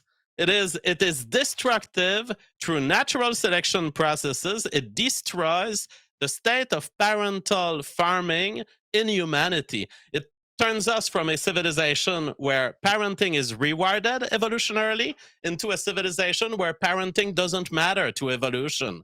And see what happens when No, things don't this matter is to this evolution. is Go check out the animals that start digging, the moles. this is the fatal They flaw. lose. This is the fatal the Can same I reason that finish you're wrong. my freaking Yeah. argument? Let him finish the point. Go ahead. So, if you want to know what happens when something stops to matter to the theory of evolution, check out the moles. They lose their eyes because they don't use their eyes anymore. They dig holes. They live in tunnels. They don't need light anymore, and so their eyes slowly disappear, and they lose the capacity to see because they haven't used it. The same thing will happen with our parental ability. with the quality of the cultural raising of children in our civilization if we continue committing to surrogacy. That is my point. I think it's pretty clear. I think it's pretty clear if you just break it down very simply. The same reason why you have so much knowledge of biology, but you can't make a logically coherent argument about it, is the same reason that you can't make a logically coherent argument, even though it sounds good to people that are have normative ethical frameworks, right? And it's the same thing. It's your hard deterministic opinion here, because you stated, we'll see this deterministic thing. You're determined to have a pre-response, so you deny what is known within biology is that environmental factors have pressures on evolution. And then you say, but that doesn't really matter that those environmental factors that I can't predict have that pressure on evolution, because everything within the world was already determined as it was to begin with anyways, because it's all a part of the plan, which is the genetics anyways. So the environmental factors actually don't matter. So the same way that you dismiss that is the same reason that you don't get to claim the moral high ground or the moral moral argument that it is bad, because human beings have no capacity to change the thing. It's Dostoevsky, right? Like, if there is no God, then everything is permitted, right? From Ivan Karamazov. What you're saying is if there is no choice, everything is permitted. We're all the Turkish soldiers, throwing the baby up on the bayonet, and it doesn't actually matter. JF, are you okay? Yeah, I'm okay. I was just having Wrong I pipe? had something cut in my throat. Okay, gotcha. Wrong pipe. Take a drink. Yeah, I think that you misrepresent one part of what I say. You say I deny environmental contributions. That's not really what I've done. I claim that environmental contributions they exist, but they are genes also. I mean, beside volcanoes and meteorites, which basically play very little role in our evolution, everything that you see around you is DNA produced. The walls, the doors, all human produced, all carried Not by human inorganic matter. truckers. The condoms, they are all cock blocking devices produced by other humans who have their own genes and they have their evolutionary interest in cock blocking you. All of it is DNA in action, and all of it is a competitive game for dominating the earth going forward. And some of it gets called the environment by leftists, but it's really a misdirection and a mislabeling, because the environment is other genes, other white people, other black people, other Asians, other parts of the human diversity that are all trying to cock block or not cock block you. Okay, so we'll take. I don't want to let this go, but it seems like you're not going to answer it, and you're probably a bit of a neophyte in the philosophy. I've been kind of fighting this on your home ground, which is what you have a PhD in and what I had one class in undergrad in. And I've been just whooping your ass, and you've been on the ropes the entire time. But I'll leave apart the philosophy because it seems like you just don't want to answer.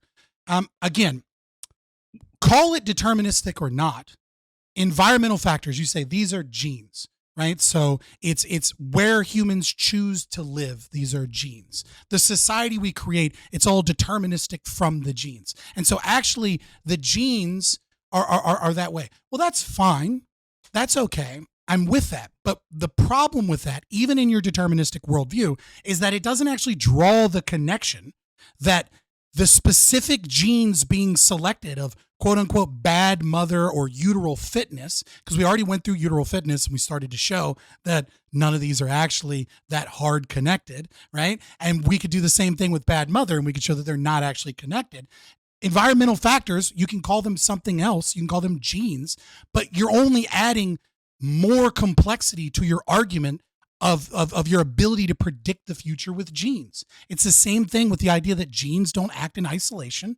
Very rarely do they do. I mean, obviously they do to some degree. It's the same thing that you're not talking about genetic drift. So there's an element of randomness here, right? Genetic drift occurs. Obviously, genetic drift is weakened by gene flow, and humans have a massive gene flow. So genetic drift is going to be a pretty minor thing here, whereas gene flow is going to be really major because those quote unquote bad parents with, 10,000 different genes we're talking about are going to mix with some other good parents, and it might create superior parents because you don't know. And again, mental resilience is still something we don't understand. It is very often alcoholic dad that's abusive has a couple of kids, and some of those kids with those genes for alcoholism end up mimicking their father. And we go, well, that's the heritability. And then there are some children that have protective factors, right? I know you're aware of this term, protective factors, mitigate other genes that are good, right? And these other good genes, if you will, right, create some mental resilience and often spur them on to achieve great things that otherwise they might not have achieved because of the trauma. It spurred them forward, whereas it destroyed their brothers and sisters. And so what we realize is that those same genes that are bad in one kid can be great in another kid and can cause great things. Again, so you can have this deterministic worldview. I think you can't make a moral claim when you do such.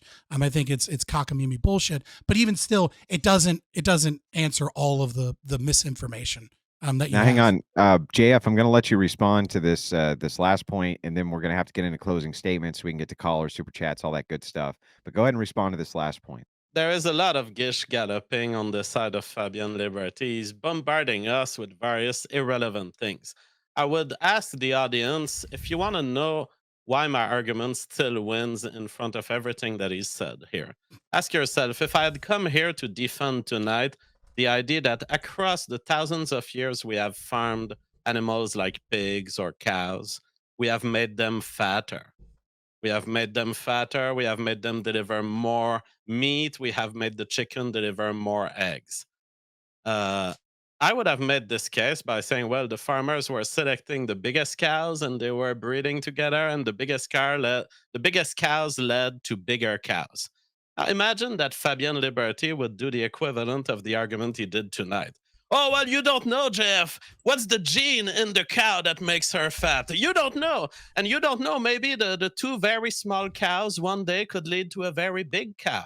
You don't know all these things. And yet we would all understand that the farmers across the years, they chose the biggest cows and it led to the biggest cows. And it's because the genes of the cows that were selected were leading them to be bigger. You can understand evolution like this without knowing what's the name of the gene that does something. And since we have so much impact on pigs and cows, we should start caring about our actions having impact on us. And surrogacy will have an impact on parental behavior because, in the same way the farmer has excluded the non fat cows and the non egg producing chickens from evolution, surrogacy excludes good parents from evolution. It's as simple as this, and no amount of gish galloping and considerations about psychology and gene flow matter to this question. Evolution works. It works with cows and it works with us, and we might as well start talking about it and thinking about it because we're about to ruin ourselves through these Let me just various defeat this options. super quick. No, hang on. Listen. Oh, that was his closing? No, it's not his closing.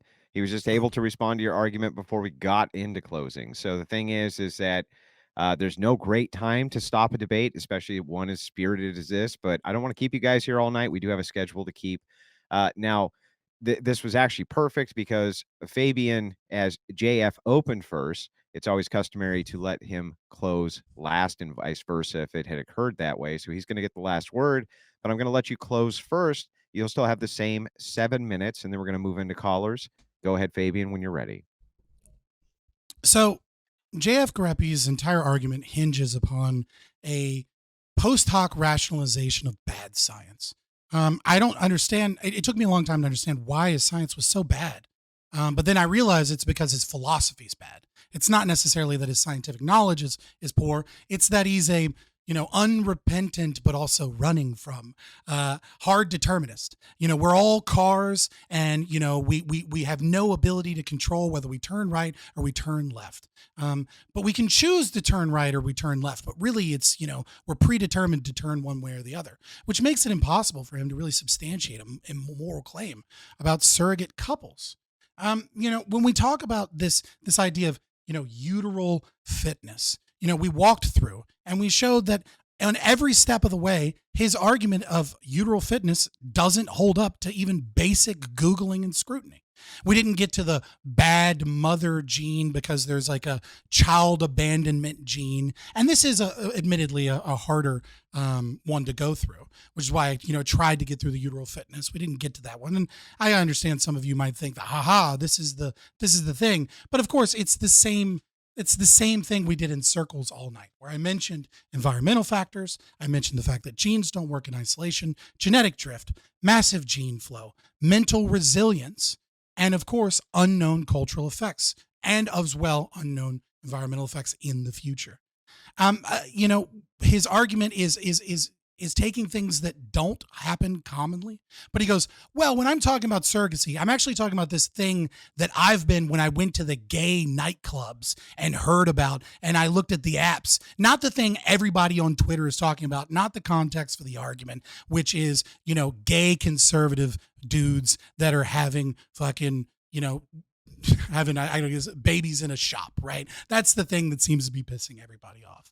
When we look at the data, what we find is that, I was surprised, I thought we were going to get into other things like, fertility in terms of like viability of zygotes. And I thought maybe he might make a consequentialist argument about the fact that zygotes are, more likely to die under IVF than they are, let's say, under natural. And that's, of course, is another thing that's really difficult to know.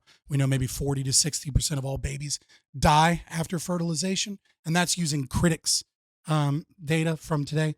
And lastly, just to finish it off, to top it off, so that you can understand the sophistry, I'm so glad that he used this example of a cow. I think the cow is a great example, and it shows how he's dodging everything. And the reason we're doing that is because the cow ignores all of the fucking factors that I brought up. Okay? The cows are in the same environment. They're in a controlled environment by the farmers. The farmers specifically make them go from in-amp grazing, if it's good, or in some other form, like, pumping them full of sub-therapeutic, antibiotics. But regardless, the farmers over the years are controlling their environment. That's one way. That's one factor that we can take out of this. In terms of the fact that genes work together, they're selecting for that gene. They're isolating that gene. So even though that gene might be multiple genes that make cows fat, one of them might be what is occurring in their stomach in terms of their ability to eat grain by processing glucose. This is, why we have subtherapeutic antibiotics, for example. It boosts this, their diet and things like that. But we are controlling for a phenotype by specifically only breeding that thing over and over and over again.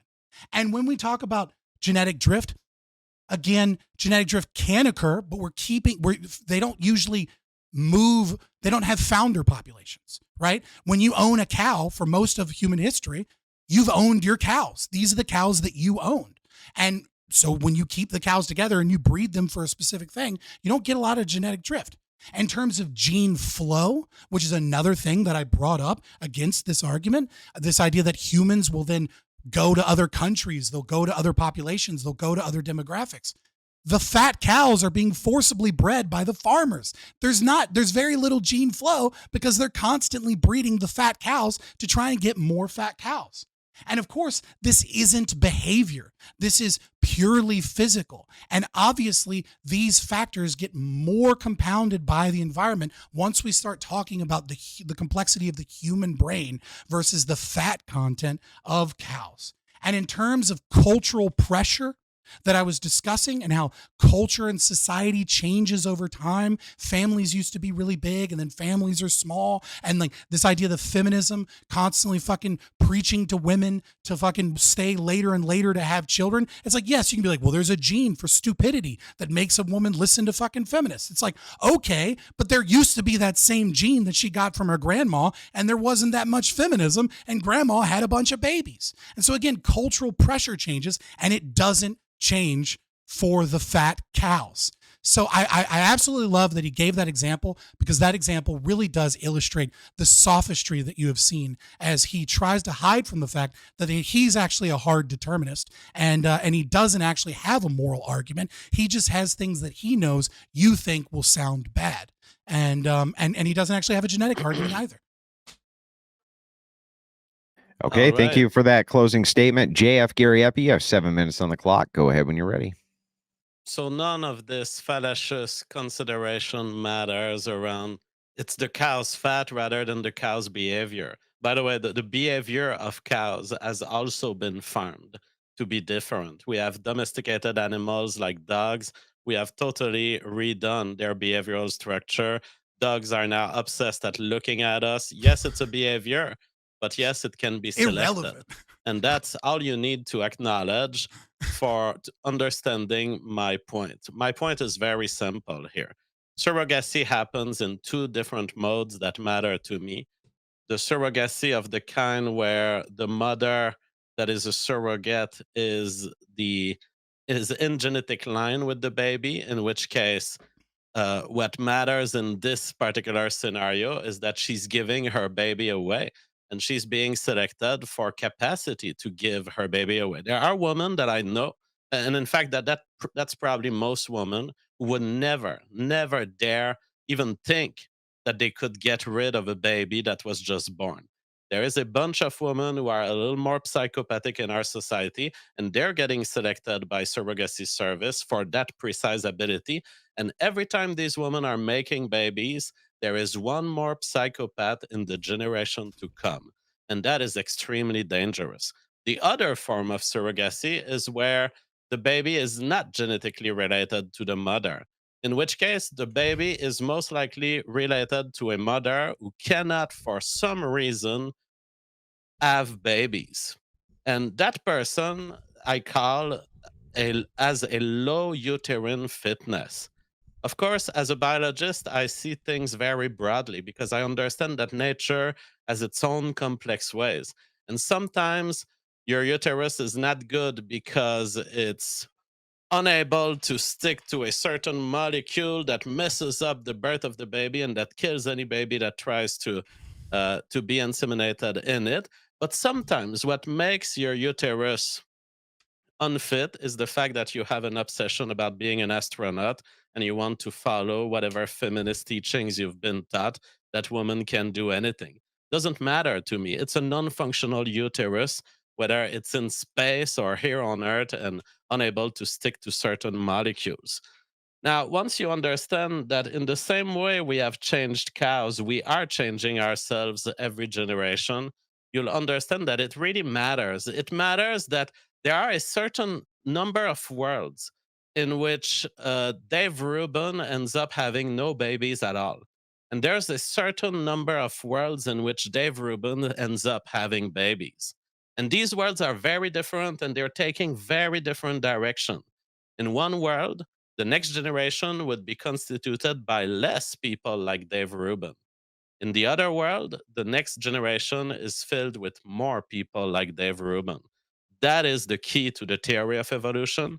That is all you need to understand and acknowledge to understand that the question of surrogacy matters. It matters to our evolution, and it will change the amount of parental care that is to be expected from the average human going forward.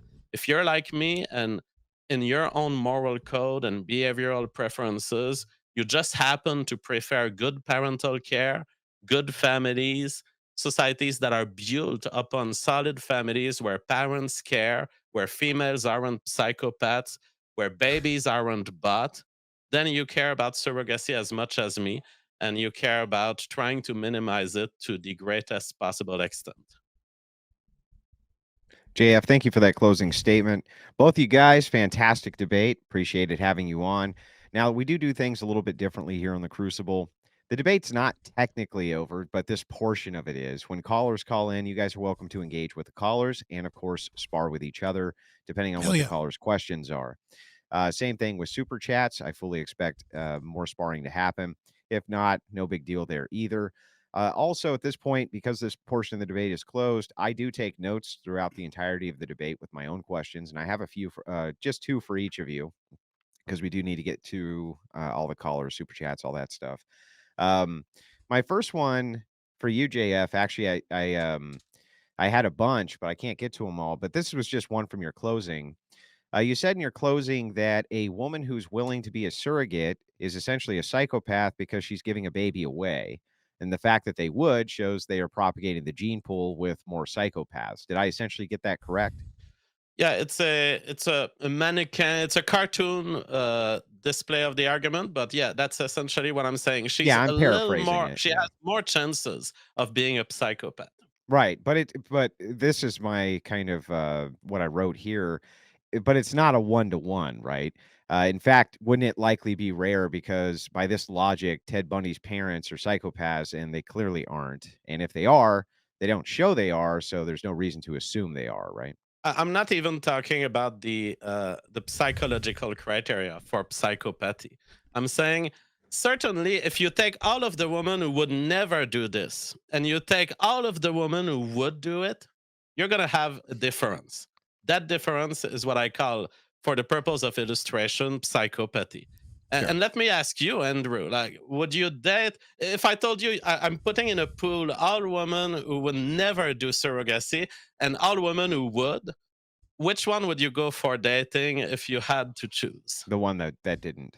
Yeah, So Yeah. can I exactly. That's Yeah, it. of can I course. respond? But hang on. I got questions for you too. These are specific to you guys at this point, so no cross back and Oh, so forth. no back and forth on Um, that. Okay, yeah, because yeah. that's a that really needs to I'm be not changed. really That's making bad. the claim there though. I kind of understand where you're coming from. I just want to get it clarified that you don't actually think it's some one to one, right? Like you could be born from surrogate parents and you're not going to be a Oh yeah, psychopath, right? Okay. absolutely. I Okay. always think in Can, this averages and this actually likelihood. this is actually really bad though. Can we clear up this misinformation, please? Go ahead.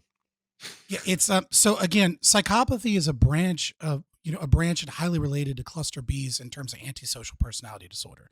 And Yeah, cluster wait, Bs tend to but he group clarified together. what he meant by it though. So Yeah. yeah, Oh, he so you're not clarified that talking he about didn't psycho. mean yeah, he's not talking about actual psychopathy, a medical term. Oh, he just means He was bad in general. yeah, Okay, he was cool, just cool, cool. using it as an Yeah, yeah. illustration I'm talking for about Bad the the type. woman in that general. Andrew would like to date less. It's good. Right. That's what I It's mean. good. It's good if you do that because if you do that, then if you Yeah. actually name the trait, right, which he's Yeah. so terrified of doing, Well, he then just I can means it talk about the interchangeable with positives. crazy bitch, right? He just means Yeah, it exactly. interchangeable with crazy bitch. So Yeah, I'm sorry. I've got to know a lot of these women, and I've used a general label that is broader than each of their individual Oh, my history. bad. But they were I crazy forgot. bitches in general.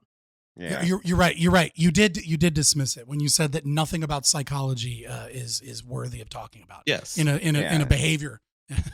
Well, Discussing behavior. JF, here's kind of another question for you that was not touched on, and I wish it was because I actually don't understand this part of your argument. I felt like I got most of it, but um, when you talk about a let me see. I just want to scroll up to my question here. If you claim surrogacy is bad because it's introducing genes which ordinarily would not be able to reproduce, if a woman's uterus is damaged and the man has a surrogate so he can reproduce his genes, why would that be a problem? Well, it depends. If you are talking about the woman whose uterus has been damaged, is she giving the egg? Because it's often what will happen.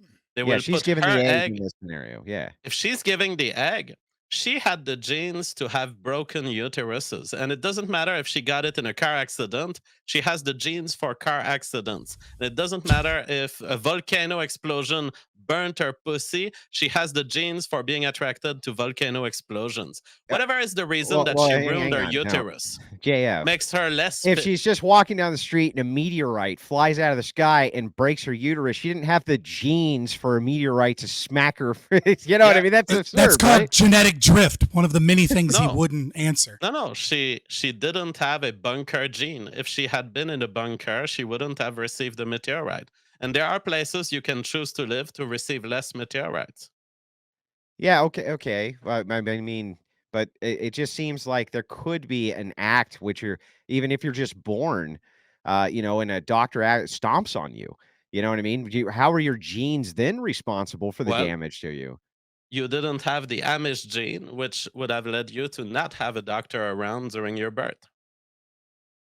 So that I mean, what if one of the Amish accidentally stomped on you? I mean, you could reduce it as much as you Well, want, but then you need eventually, the genes for being Amish and staying far from stumping Amishes, which can okay. be done. You can close your door.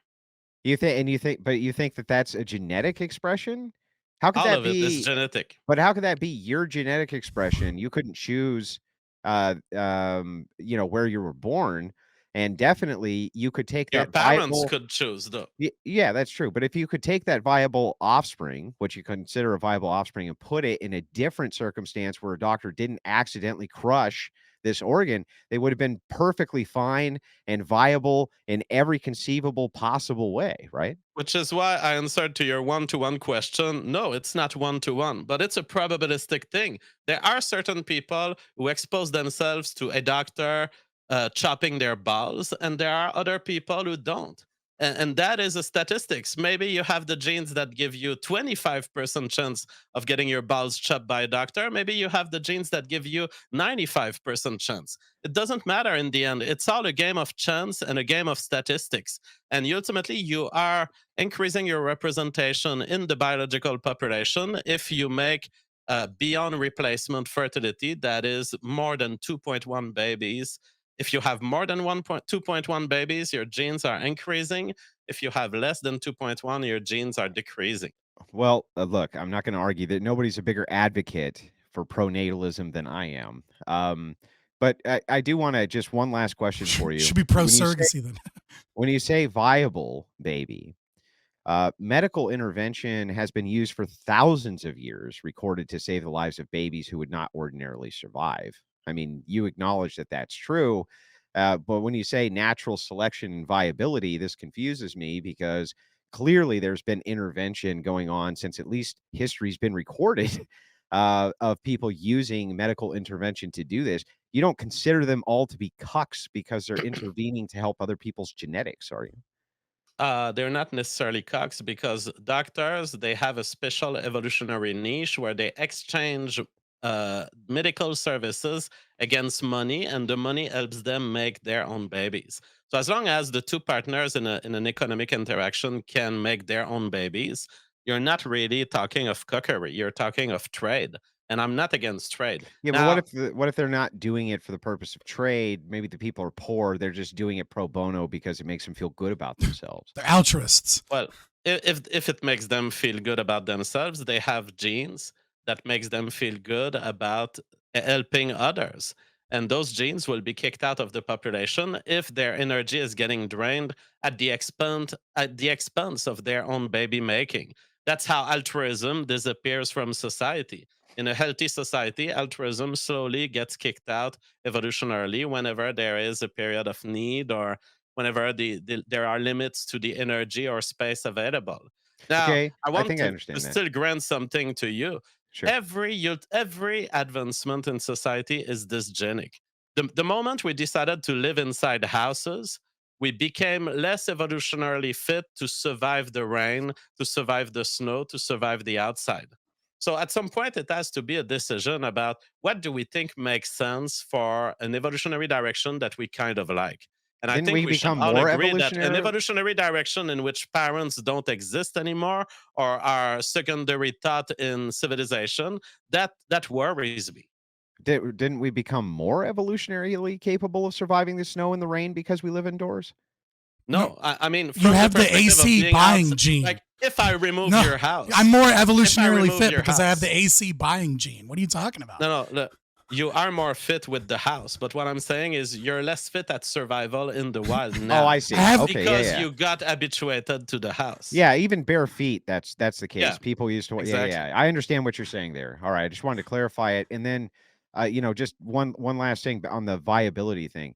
You're not the when you make the claim of viability, the reason this confuses me and the reason I bring up medical intervention, what's the threshold here for what is viable, considering that the medical intervention, even from midwives or just your sister assisting in a birth, is a medical intervention.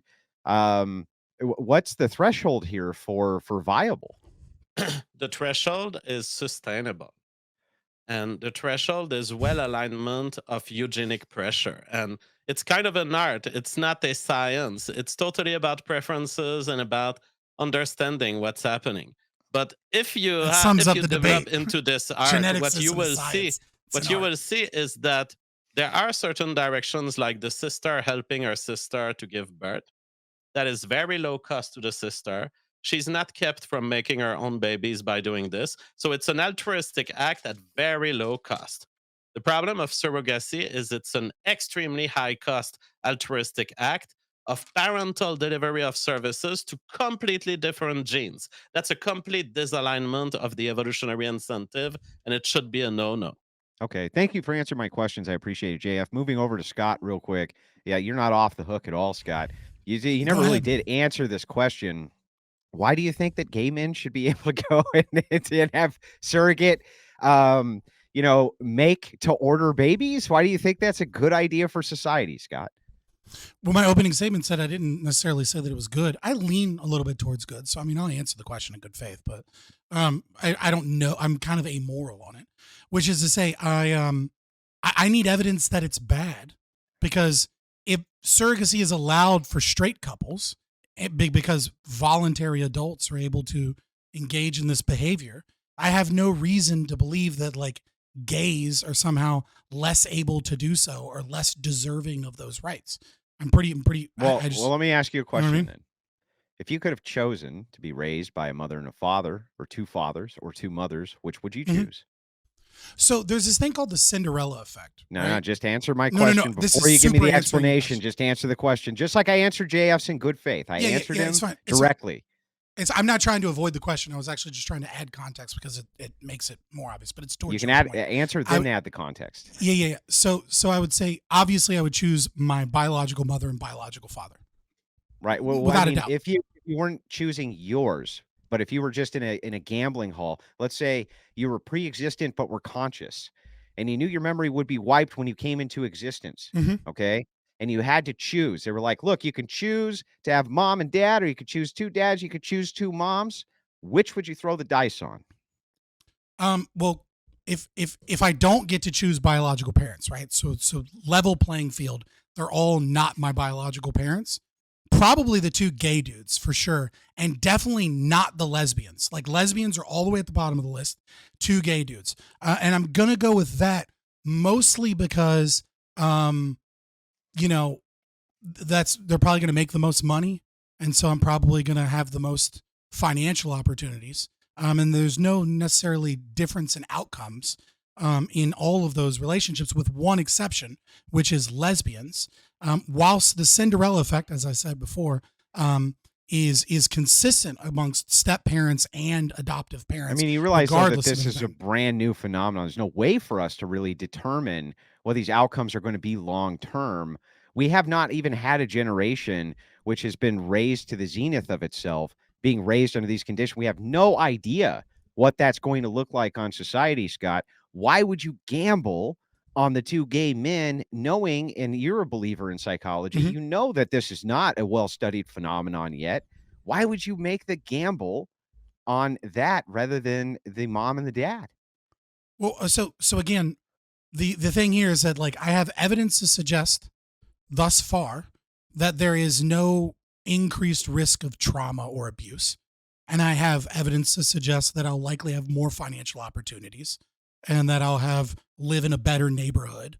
So I would probably pick those. But Now, didn't I you know, like having a okay, hold on, mom? pause. So Like, didn't pause. you really like having a mom? Like, I liked having a mom. Hold Didn't on, no, JF, didn't you like I'm gonna having a change. mom? I'm gonna That was change my. pretty nice, right?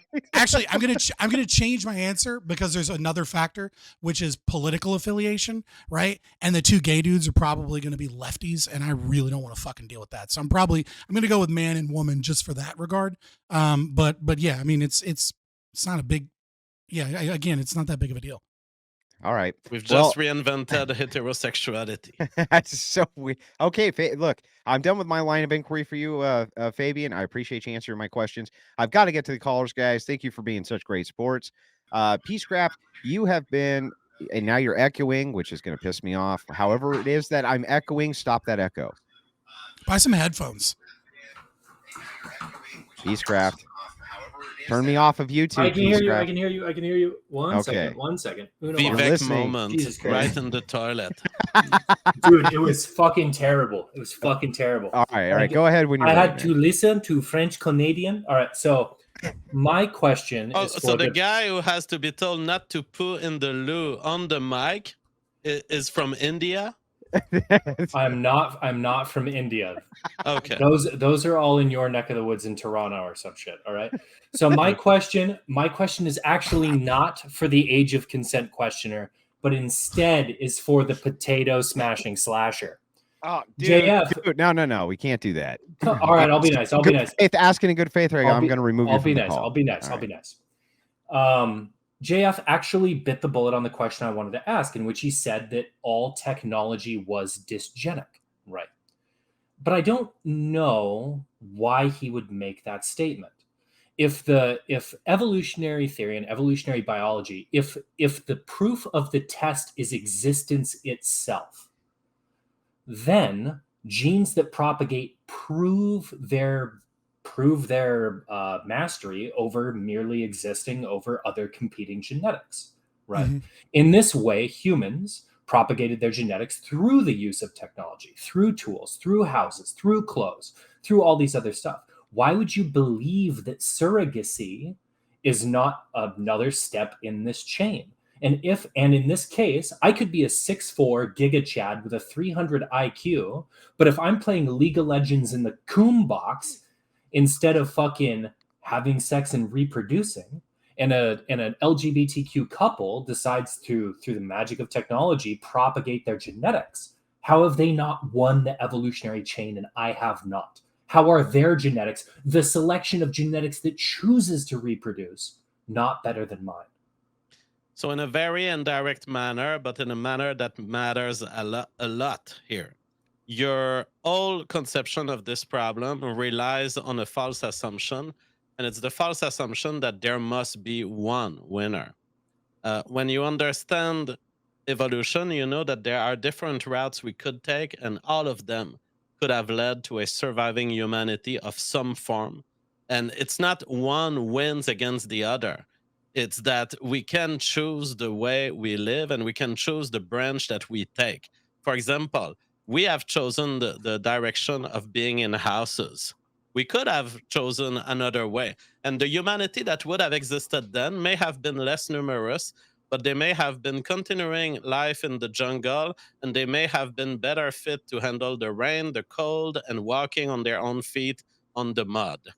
So we have to decide the route that we take. Not one is not superior to the other a priori or objectively. These things can exist. We can think of a future in which there is surrogacy. It's a future where there's less parental care. I say, let's choose a future in which there's no surrogacy and more parental care. Make it quick, Peacecraft. So the follow-on to this, Scott, is in your response to Andrew, you said that we could select, or that you would prefer a version of humanity that was the most adaptable, barring social influence. If that's the case, we already have a genetic organism that fulfills that criteria. And that's the fucking tardigrade. The tardigrade can live through any fucking thing in the known universe. It doesn't need to fucking eat. It doesn't need shit. Would you want humans to be some level of tardigrade organism? No, because I prefer civilizational, human, social, technological, civilizational living. I happen to prefer being human to tardigrade.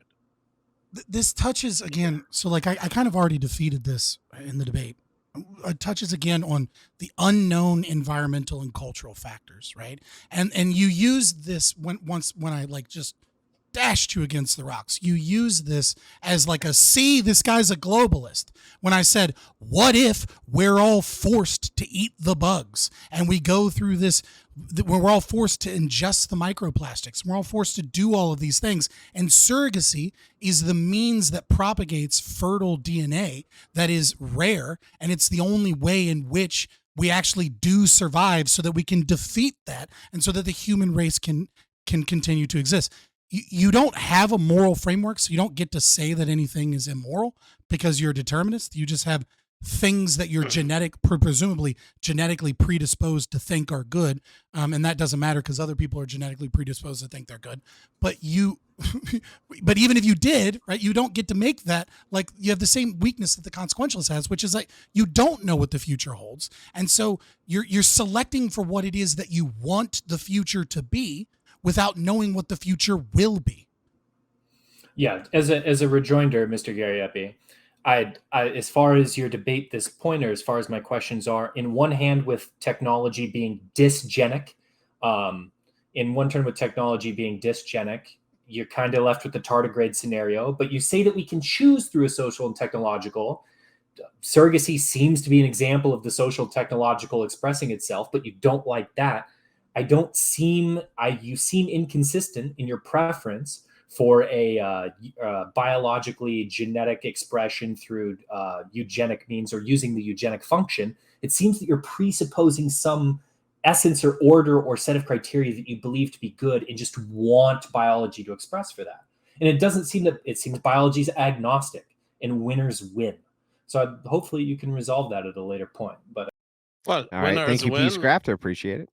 And I want humanity to be winners. I want a humanity with families, parents, fathers that care, mothers that care. It's not self-contradictory to want these things. I may think you're wrong as hell, but you can agree on that the goals are the same, I hope. Wicked Wally says for $5, what about the skinny jeans and the carpenter jeans? I believe that those are gathered from Wranglers. That's a terrible dad joke. Wally deserves to get dashed upon the rocks By the of way, birth for I that. only wear carpenter jeans when I go outside. It's the only jeans I will wear, but at Walmart. You won't wear Carhartts? I only wear carpenter pants. Oh, okay.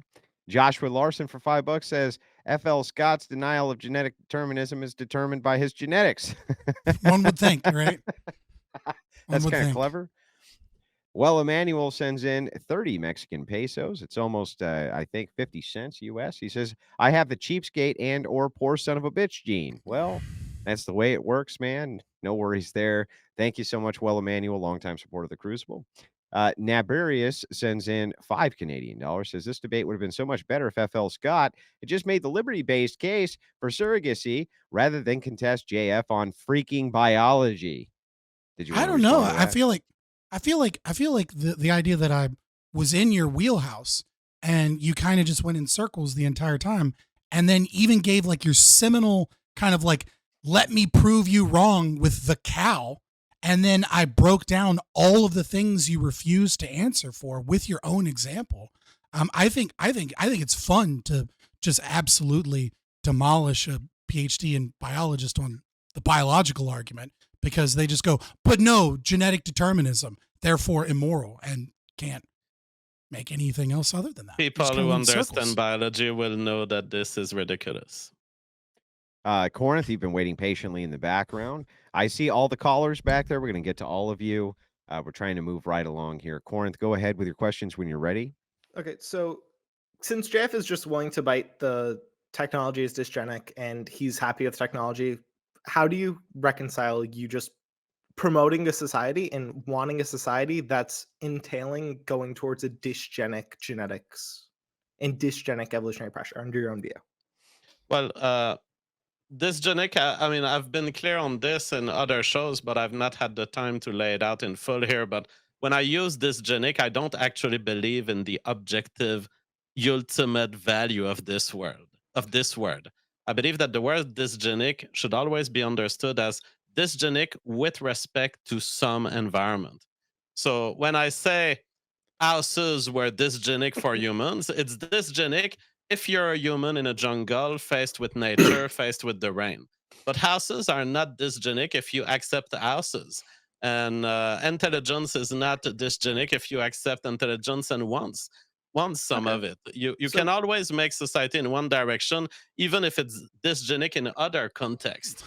Perfect. So then we can run that same line down with surrogacy. We can say it's going to be eugenic because you don't need to be going to work, making a ton of money if you're a woman. You can just go sell your eggs instead, and you're going to be passing on your genes in your lineage. This is a eugenic argument in favor of surrogacy in respect to that Yeah, but given you're environment. faced with a problem. My argument is it still breaks down the family relationship, the parental delivery of care. Sure. Now, if you Yeah. have a solution for this, I'm open to hearing Sure. it. I'm just getting down to the first part, so we're not going to end up pivoting back like it kept happening before. We're like, Okay. okay, this isn't a dysgenic thing anymore. We're there? Perfect. We have no It's reason dysgenic to for believe that. parental care. It's dysgenic for someone who cares about good parents. Yes, so it's also eugenic for these women who are trying to pass on their lineage. These people are going to be very good on natural selection. When we're just changing with the use case of dysgenic all over the place to be referencing different things, that's not going to be referencing anything in biology. That's going to be referencing some intentionality aspect. And this is why Scott was trying to get you earlier on a philosophy point, because you're pivoting all around this without actually addressing your original intentionality point where you're trying to get to. And you're trying to frame everything as eugenic or dysgenic without framing the reference point. The reference point is my preference for parents. Sure. They're going to still be parents in this case. You're actually going to have more parents in this case. There are a bunch of parents who are caring for the baby who are not aligned genetically with the interest of the baby, whether it's the surrogate mother in certain cases or the gay couple in other cases. There is some parental delivery of services that is delivered to the wrong genes. And what you said earlier about trade, the surrogate woman is going to be getting money. She's one of the primary things that you need to have beforehand to be a surrogate is you need to have had kids before. She's going to use this money to help protect her own genetic lineage. They're engaging in a trade on this case. Someone else is getting to pass on their own genes. She's able to help protect her own genes.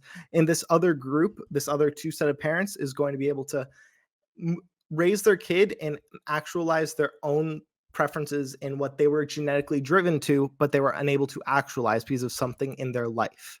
Yeah. This There's is a theoretical win-win-win. world. Corinth, I There's got to a leave it there theoretical for you. world out there where you're right, but it's not the real world. Because in the real world, the surrogate mother is actually hurting her future chances of having babies. Among gestational surrogacy IVF pregnancy, there is a rate of preterm delivery at 37%. It's even higher than regular IVF at 21%. The cesarean delivery among gestational surrogacy IVF pregnancies is 77%, compared to 41% for the IVF pregnancy and a much lower percentage for natural pregnancy. So you are hurting your uterus for other couples. That is what you do when you do surrogacy. I would love to be in a world where the surrogate mother uses that money to make future babies, but that is not true. It's not happening. In fact, she's ruining her opportunities to get future babies. A thought occurs to me that no. what if there's a gene expression in a woman where she's like a junky piece of shit and doesn't ever want to have kids. She just doesn't ever want to have kids no matter what, and she's not going to. She's got the junkie gene. Yeah, she's got the whatever that is, right? Whatever it is, the predilection towards being a piece of shit in society. But the one thing she can do is sell her eggs, and other people who have better genes, which would not be so shitty inside of society, she can at least utilize those eggs on behalf of their benefit. Shouldn't they then do that? Like, wouldn't that be almost a moral imperative under this worldview? Well, they should do that if all they care about is their own enjoyment. Of course, the father will be happy. He's going to have a baby that he wouldn't have had otherwise. Of course, she's going to be happy because she has more money. But if you center all of moral decision making in society around it makes me happy, you end up with a lot of things that are undesirable from a deontological perspective. And that's my whole point with surrogacy. Of course, it makes all of these people happy, but it destroys society slowly and you don't even see it because it's intergenerational. But forget the point of I'm- happiness. I'm just talking specifically from a genetic dead end, right? So if you have two genetic dead ends, one by choice and the other one by force, like stepped on at birth or something like this, but the one actually had really good genes and was really a good productive member of society and came from good genes, good productive members of society. And the other one who was not, who was a total piece of shit, right? And did not want to have kids. So now both are reproductive dead ends unless this one puts her eggs in the one that doesn't want to by choice, wouldn't that actually be expanding the right genes? No, what you describe is a system of growth of psychopathic parasitism. You just exploited the parents who was emotionally broken because he couldn't have his baby, and he's going to care for the most psychopathic, the most rejected person in society. You just increased the number of psychopathic genes going forward. No, I So I mean, just I sort of hold his on. egg is gonna get implanted in the other lady, right? So they would both be reproductive dead ends. It's just that the one who has the better genes gets their egg implanted in the one that's never gonna have kids, ever. They would both be reproductive dead ends. I don't think this happens given the criteria of selection that Fabian Liberty mentioned earlier. uh, a cross like this, the problem is it's keeping two people into existence that should not continue to exist going forward. There is a So reason why these people need each other, and if they don't form a couple that's capable of caring for the child, then I would oppose to it. Okay. so just to add two things. First of all, when talking about the C-section rates, there's and this is, I guess he had a problem with psychology because it's hard to isolate variables, but doesn't have a problem, engaging the exact same thing when it comes to genetics because it's all deterministic. So it's great. Yeah, one of the reasons the C-section rates are so much higher, it's not about the destruction of the uterus. Those that carry for them, so the actual person that has the baby in them, that is not the mother, that is not like the couple, right? So when we're talking about gay families, they tend to be a little bit older, and they tend to have already had viable pregnancies, but they get money for this, right? And especially when we're talking about the woman in the couple, these are people that tend to be wealthy because IVF is really expensive. And the wealthier you are, the higher the cesarean rate goes up. And it's because people, unfortunately, are going. Sorry, the wealthier you get, the more likely you are to schedule a C-section. And of course, especially if you're the person in the relationship, right? Like, and you're not like just a carrier for the child, but you're having it implanted into you and you grow the baby to full term. You're almost certainly going to have a cesarean section if you were having like fertility issues, et cetera, because IVF isn't quite as good, obviously, as natural pregnancy. And cesareans are just tend to be, you're just not going to have a natural birth with a midwife, right? Because you're not a 25-year-old lady with great fertility. You're like a 40-year-old woman that had IVF. Try to keep it condensed. Try to keep it condensed, man, so that we can get through everybody. Go ahead, Scott. Just try to keep. Yeah. I'm just explaining why that occurs, and it's because of money. It's not because of like this terrible bad gene. He's placing having money gene as like the bad mom, bad fertility gene. And then it turns this I'm not even going to engage with the psychopath. This whole thing is just silly. I mean, it's the same circle. It's the same argument over and over again. And you haven't added any context or science to it. Well, over to Big Chief. You've been waiting patiently for your call in. Thank you so much. Go ahead when you're ready. Very patiently, I might add, but not just. Just for that, you fuck. No, I'm kidding. I'm kidding. Go ahead, man. Go ahead. JF has, speaking this whole time, made me really think about like questions to ask. But I think I wrote this one down specifically. It was I didn't catch the very beginning of the debate, so sorry if like this was already answered or not. But like, what exactly causes the trait for people to be surrogates, or what, or want a surrogate child? And I have another part of the question. There's various reasons. Some of them because the person for whom they're carrying is an homosexual in their family. Like you may be the brother or the sister of an homosexual. You want them to have babies. You want the babies to not have 50% of their genes, but they could have 25% of their genes if you're their sister or brother. So that's one reason, helping a family member. Other reasons are just it's an evolutionary strategy. You get a baby, you get a free baby out there that will be cared for by cuckold parents. And so it's not to be spit on from an evolutionary perspective of parasitism. And there's also just the emotional idea that, oh, I'm helping some other couple. I'm helping them through their medical issue. And then there's money. Money can also be a factor. I just want to point out real quick. Hang on. Please don't.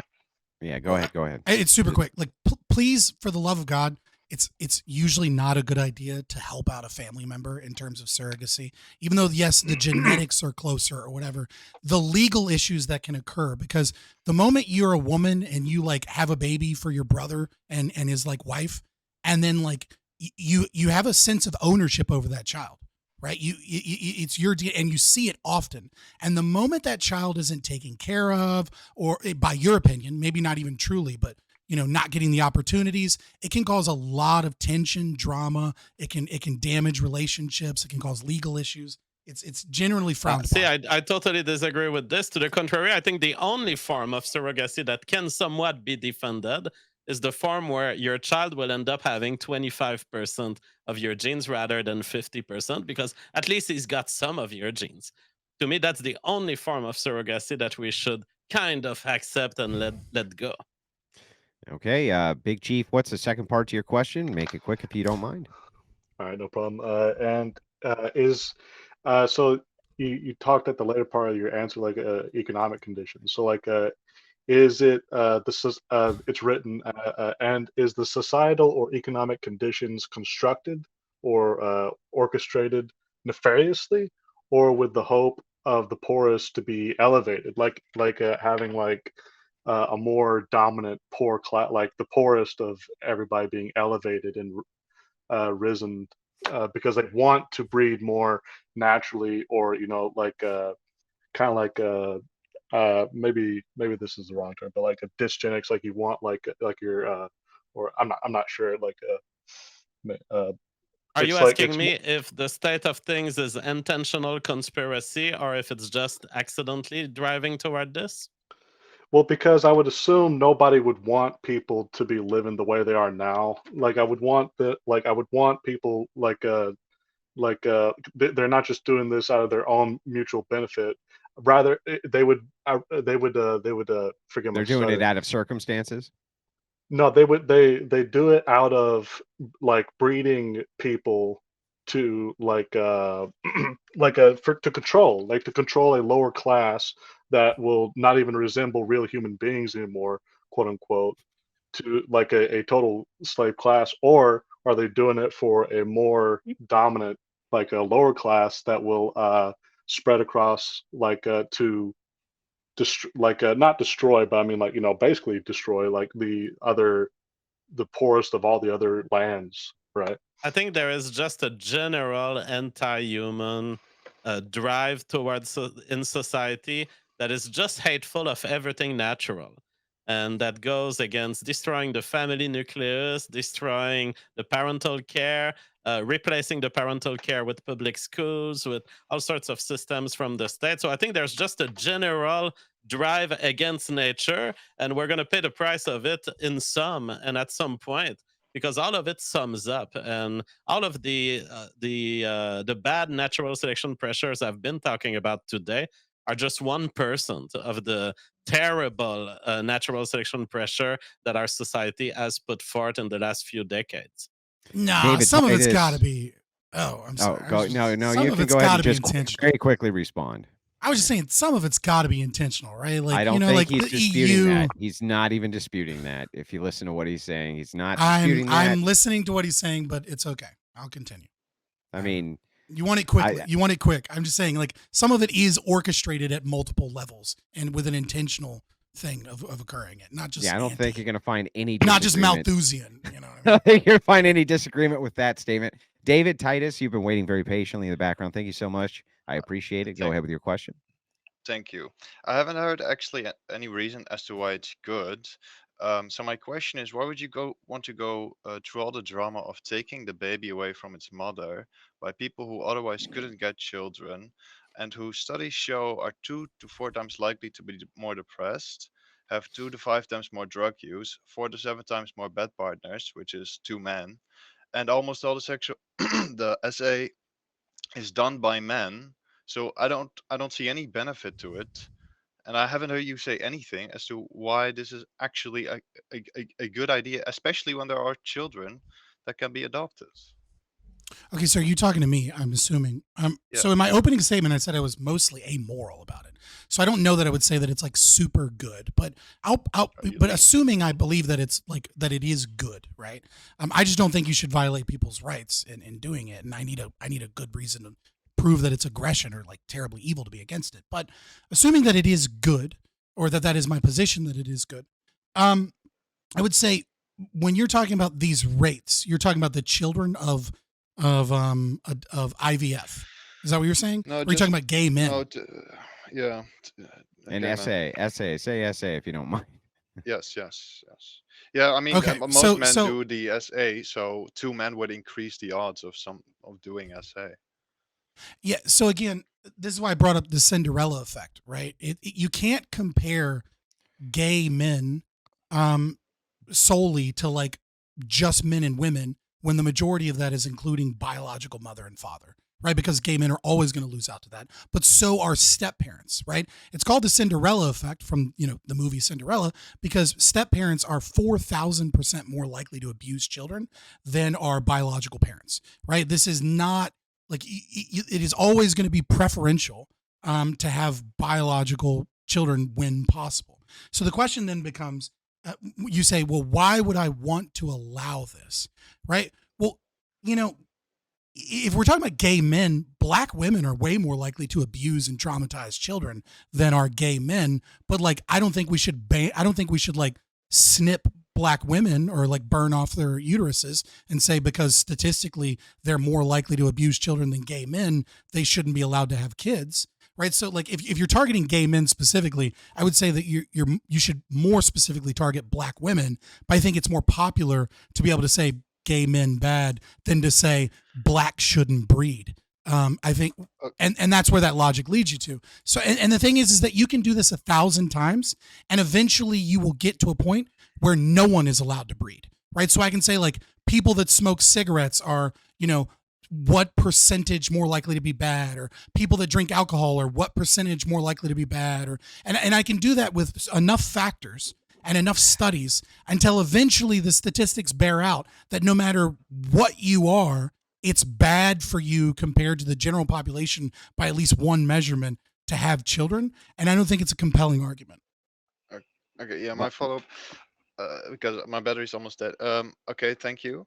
I would say that you have to put in an extra step, and you're going against natural order, but that would mean that we probably disagree on natural order being good as it is. And yeah, I don't see the whole drama and all that No, I'm not. being I'm worth it. preferring natural order, right? But gay men, obviously, no matter how much they butt fuck, they're only going to get HIV. They're not going to have a baby. Like that's it. That's all they're going to get. David Titus, thank you so much for your call, and I really appreciate it. Kaz, I see you back there. You're up next, followed by James. Just be patient, guys. We're getting to all of it. $10 comes in from Ishmael, who says surrogacy preys on poor women and uses their bodies and babies as commodities. It's another way to objectify women's bodies, damage the mental health of them and the baby. What a debased practice. I say, shut up, commie. That's what I say to that. Oh, fucking Okay. voluntary contracts between people is actually exploitation because they have less power. It's the same fucking argument that communists make when someone voluntarily gets a job, but the job's not paying them enough. They're being used because they don't have any choice. No, they're not. They have a fucking choice. I mean, Gariepy doesn't think they have a choice. Their genes made the choice, but I think they have a choice. And the choice is to go get some fucking money because they're fertile. Okay. JF, did you want to respond to this? No. Okay. Moving right along, the unconventional man, $5 says, JF, I don't believe in free will. Also, JF, I'm going to make an argument pleading to your free will to change your mind. LMFAO JC, he says. When I say there's no free will, I mean there is no cause inside of you that is free of physical laws. I do believe that you are a drivable car, that you can be veered left or right. We do it every day in our life when we do these, what we call decisions. They are just decisions that are within physical laws, not outside of them. Sarcastic Warlock says, Scott doesn't know he's in a controlled environment. Ha, ha, ha, ha, ha. I'm well aware I am. Rosie McCann for $5 says surrogacy and the like is part of the transhumanist agenda. Humans playing God, and as JF was pointing to, it ends up screwing up biology. Absolutely. Read TRP, understand the danger that is looking over humanity right now. Okay, Cullum Rack sends in a $5 super chat and says, I'd like to know how renting a woman's uterus to make a child you couldn't make yourself isn't human trafficking. It's a silly thing. Human trafficking requires, well, first it requires illegality, but let's assume by illegality you mean against like natural law, right? So there's like a objective ethic that you could say it's illegal. It's illegal. So how would it be human trafficking? It's done for the purposes of sex and exploitation. There's no exploitation of the child that is being moved from one parent to another as an infant any more than the child that is born against their will. It's simply not human trafficking. It's a buzzword that people love to throw out. Rosie McCann for $5 says, JF for the W. I'm a mother and was a neonatal nurse, and I could never give away a baby that I birthed. There is Absolutely. okay. So JF or not JF, Fabian. Before I bring Kaz on, can you respond to this, because this is one of the most compelling arguments for this that I've heard, which is the kind of woman who would actually birth a baby for somebody else and give it up.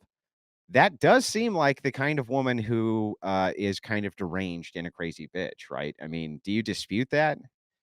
So, I mean, I don't dispute that you might have that feeling. I don't know that tracks. Like, you might intuit that. The first thing I would say is, it's definitely going to depend upon whether or not you're talking about a donated ovum or I guess a donated oocyte, right?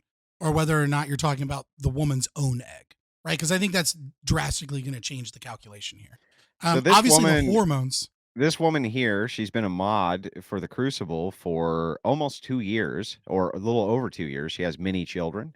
This woman has many children. In fact, my chat is filled to the brim with women who have many, many children, and they adore and love them. And if you go to their Instagrams, all they do is post pictures about little fucking Johnny and the cereal that he ate this morning. And they just, you know what I mean? They dote on him. They adore him. I'm sure JF loved his mom. I couldn't even fathom a woman who could give away a child.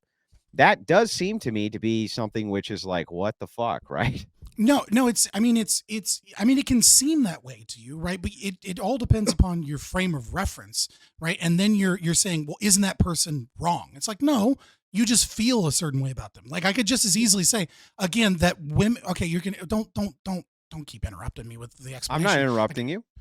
I could never even donate eggs. You lose like 1,000 now I'm fucking eggs a month. Fucking don't tell me not to interrupt you. Fuck. Anyway, go ahead, Fabian. It's all right. You lose 1,000 of them a month. Like, relax. Like, 1,000 of them a month go down the fucking drain. Like, stop.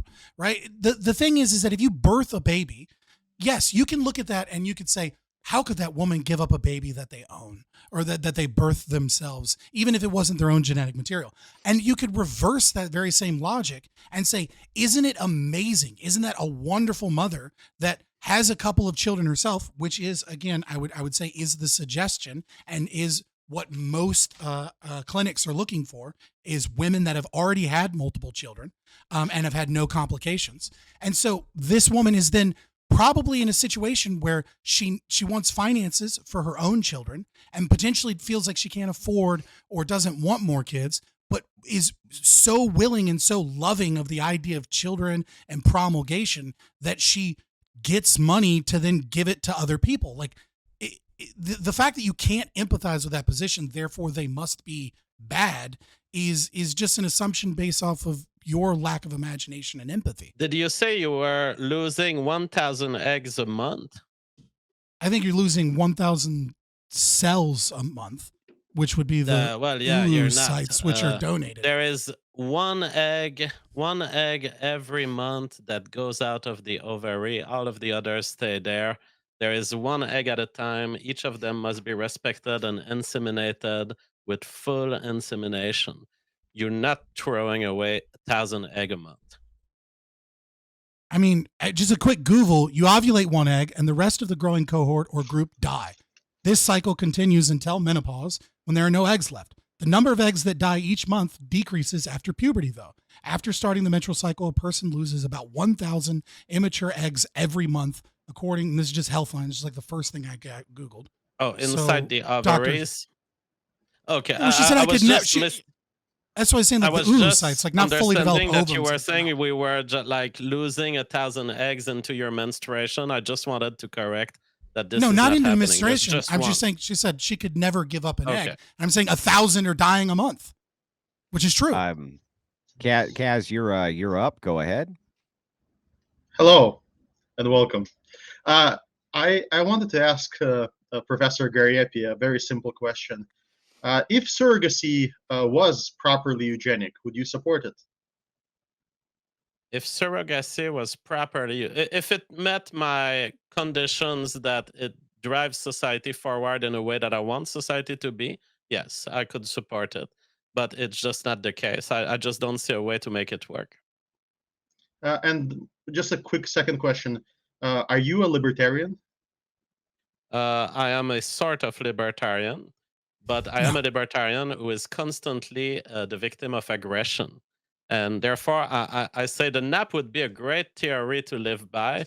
But in this world, we are all in an existential conflict, and we're due for a cleansing fire before we can truly talk about non-violation of liberty. Also known as post-lib commie scum. Okay, I will Right. endorse that label. Anything else you wanted to add there, Kaz? Yes. I wanted to. Well, the reason I asked that is because I see a major libertarian argument that was just like left completely out of the debate. So I'm going to ask Scott. I know that in the middle of your argument, you referenced selective IVF as your defense against Mr. Gariepy. Is that correct? Well, selective IVF is murder in libertarian terms. I disagree. Oh, you mean When you selective? inseminate an egg, Selective. That's murder. You say selective in terms of like you make 10 eggs, and then you pick the most viable of them, and then if you're getting rid of 9 eggs, well, yes, zygotes. If you inseminate them, and then you select out of the inseminated genetic, you check where there's already a child, and you have a new genome, and you test that for diseases. And then you say, out of all those 3, now there's no eviction going on. There's no shared guardiancy. There's in fact the deliberate destruction of tens of viable eggs.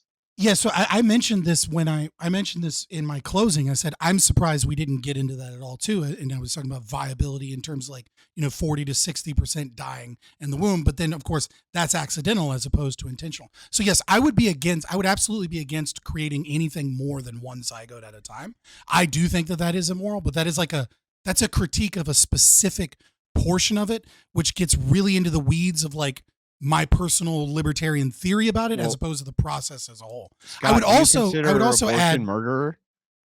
Yes, absolutely. I would also say this, which is that if a woman is donating for someone else and it's her own egg and her own body, I would say that I don't think you can actually sign away something you've yet to homestead. And so in my opinion, if a woman is using her own egg and her own body, even if she's signed a contract, she should be the first person that has homesteaded the right to the child and should be able to, if it is her opinion, immediately just take the child as her own, even if she's signed a contract to give to another person, because I'm not sure that you can actually sign away something you've yet to homestead. Yeah, we agree on all of that. Yeah, she has first guardianship. Well, those are like the 2 not libertarian positions that change the process. No, but yes, she has. But yes, I would make them libertarian. But the thing is that what I asked you is very specific. Your core defense, because you decided to play the eugenics game, your core defense in eugenics was the fact that IVF was selective, and the no, was against diseases. No. Genetic testing of the donors, not selective genetic testing of the zygotes. I would call it murder I would say surrogacy is murder. IVF in the way that it is done and deeply immoral unless you change that specific element towards it. Which I think is a very simple way of doing it. 99.999% of the IVF that's currently being done. So Yeah. you are against the currently done IVF and surrogacy model. Yeah, I have no problem saying that.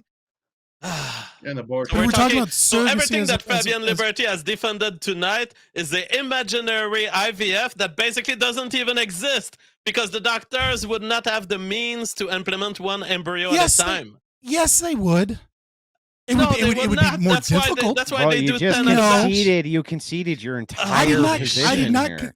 No, what I did is I was honest about the fact that yes, I think there are ways to make this more libertarian to where it is indeed moral. I would say the existence of the state is immoral, but if we're going to have a debate about policy positions of the state, I'm not going to sit here and go, the state's immoral. I refuse to talk about policy. The state's immoral. I refuse to talk about policy. The state's immoral. Yes, I think that it's absolutely when you make, let's say, so for example, the new You said that YouTube- you're amoral about this. I'm amoral about the concept and about IVF. I'm not amoral about a specific They practice within the thing. They both support IVF and they both support surrogacy, provided it is within their ethical and moral framework. Yeah. That's what you're finding in this debate. My last question is, why the hell was this argument not appearing in G.F. Gariepy's mind? Gariepy, you gotta read some more He was philosophy. stuck. Casimir, stuck. I am not one to make arguments that are libertarian in nature because I'm a libertarian at war. I will let you the honor of doing these arguments. I always think in terms of biology. I will never make an argument that doesn't rely on evolution because it's the greatest truth of my life, the foundational truth that made me understand the world. Richard Dawkins, the selfish gene. Yeah, but I Okay. mean, okay. You made well, a really weak Cass, one. I really appreciate the call and thank you so much. I know you can see me in the background. Give me the thumbs up, and you have there you go. Have yourself a wonderful night, guys. Wrapping it up with callers. We're almost done. We're gonna hit it the hard 3. I promise. We're not gonna ever do a show past 3. I'm like perfect at making sure that they end at that 3-hour marker. James, you're up. You've been waiting patiently in the background. Thank you so much. Really appreciate it. Can you hear us? Okay. Hello? Yeah, go ahead. Can you hear me? I can hear you. Yes, we Yes. can hear you. Yeah, we can hear you. Hello? James, you seem to be having some issues with hearing us on your audio. Mike R, you're up. Go ahead with your question. Hey, how you doing? Can you hear me? Yeah, we can hear you. Thank you so much for calling in. Great. Thanks for having me. So I just basically have 2 questions, and I guess both parties can answer. First question is, doesn't surrogacy only enable society to disregard all the orphans who are waiting so long to be adopted by loving and caring parents who want to raise a child? That is one view of it. Personally, I also object to child adoption because it reduces child death, and there are some people who should die. But yeah, I think in a certain world, it could be argued what you just mentioned. Yo, what Okay, the yeah. fuck? Okay. Uh, But okay. okay. Oh Oh, god. if you want to answer, yeah, go for it. Yeah, no. I mean, like, I don't necessarily buy that argument because, like, I don't know that it. First, I don't tend to make a consequential analysis that it will reduce adoption. I don't know that it will reduce adoption. That is an assumption. It might. I could see how the argument would be that it would reduce adoption, and that, like, if you know anything about, let's say, the American Yeah, but foster care enable system, it. that's like horrible, right? We want to adopt as much as possible, and so I would say that I do think that adoption is preferable to surrogacy, and yet at the same time, there are instances where I could see where people would prefer surrogacy because I think people might treat a child that they got from infancy, that had, you know, half of their genetics a lot better than an adopted child that has none of their genetics, that they got when it was like 3 years old. And so it's very difficult to game theory that out. So I would say ultimately, like, I don't know, but yeah, I see what you're saying. I just don't think it's a given. Okay. And second question is surrogacy causing men to be objectified by feminists and low-tier men as seed banks to be utilized rather than natural fathers who provide the seed of their own children?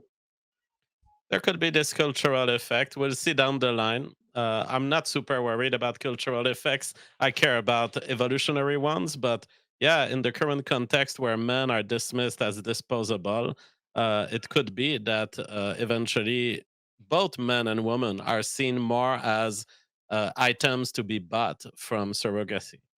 Well, I can think of one example off the top of my head that I bet Fabian and JF would agree with, which is the jabby stabby. I have a feeling that the semen of men who that's viable that have not had the jabby stabby is going to be in high demand in future years. Absolutely. Mm. Unvaccinated Potentially, yeah. sperm is the new Bitcoin. Yep. So, Mike R., thank you so much for your call and have yourself a wonderful evening. Okay. You too, absolutely. Thank you. Thank you. James, let's see if we got your audio issue Hello? taken care of. Can you hear us? Can you hear us, James? Yes, I can. Perfect. Okay, go ahead with your questions, man. I'm really sorry we got to you last. You were up, but we had to move along. Go ahead. No problem at all. I had a question about your libertarianism, and I have a quote from Ayn Rand where she talks about altruism and is a moral system which holds that man has no right to exist for his own sake, that service to others is the sole justification of his existence, and that self-sacrifice is the highest moral duty, value, and virtue. This is the moral base of collectivism.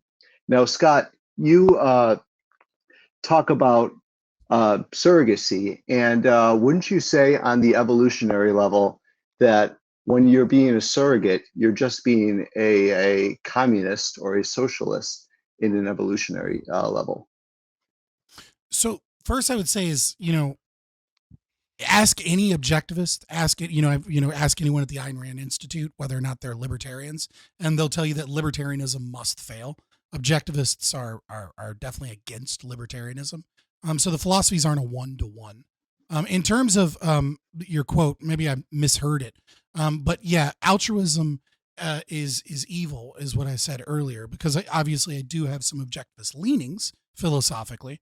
No, I don't think surrogacy is in any way, shape, or form altruistic, unless it is the one that I said that was potentially problematic, which is giving something for your family. But even still, you kind of have to game theory out altruism when talking with objectivists, and recognize that like when they talk about altruism, like it doesn't mean you can't do charity, right? So like there's nothing wrong, for example, with like you living in a neighborhood and having property in a neighborhood and wanting your property to be better, wanting your community to be better, and opening a soup kitchen to deal with the homeless problem, right? Like that's not altruism as far as objectivists would be concerned, because you're benefiting either psychological profit, psychic profit, or you're benefiting in terms of like property values increasing or being seen as a hero, whatever it is that you value. It's when altruism is when you give up self-sacrifice for the sake of self-sacrifice to the collective, right? When you believe that it's your moral duty to self-sacrifice, even though that's against your desires, your wishes, and most importantly, your rational self-interest. James, did you have any other follow-up that you wanted to make real quick?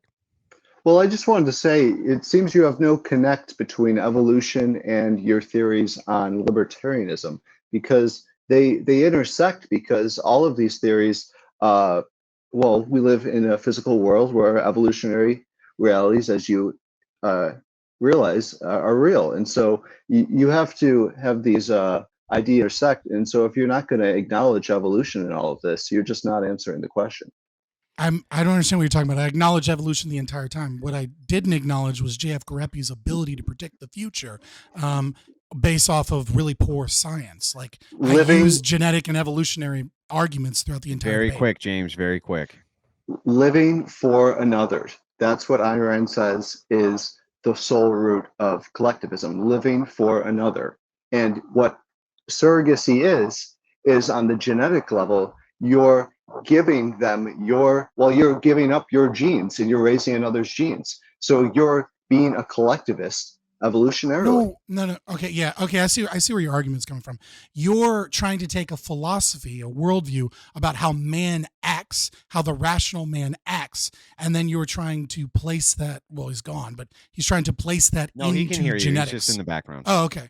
and into genetics. This is discongruent, right? Like the philosophy of objectivism has no problem with someone selling their eggs to make money, which is in their rational self-interest. And if you talk to any objectivists, you also notice that like they don't care about converting the masses so much as they care about a few philosophers. Like they're looking for philosopher kings that will like shape society by virtue of being like the great philosophers in power. Like, so they don't even give a fuck about like 99% of people being objectivists.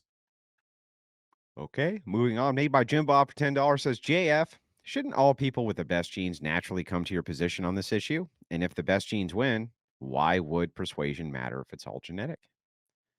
Well, when you think of, for example, the eagles and the mice, definitely the more eagles there are, mice cannot basically exist in a cage with eagles because the eagles would immediately catch them. They are stuck in a cage, so they're easy to grab.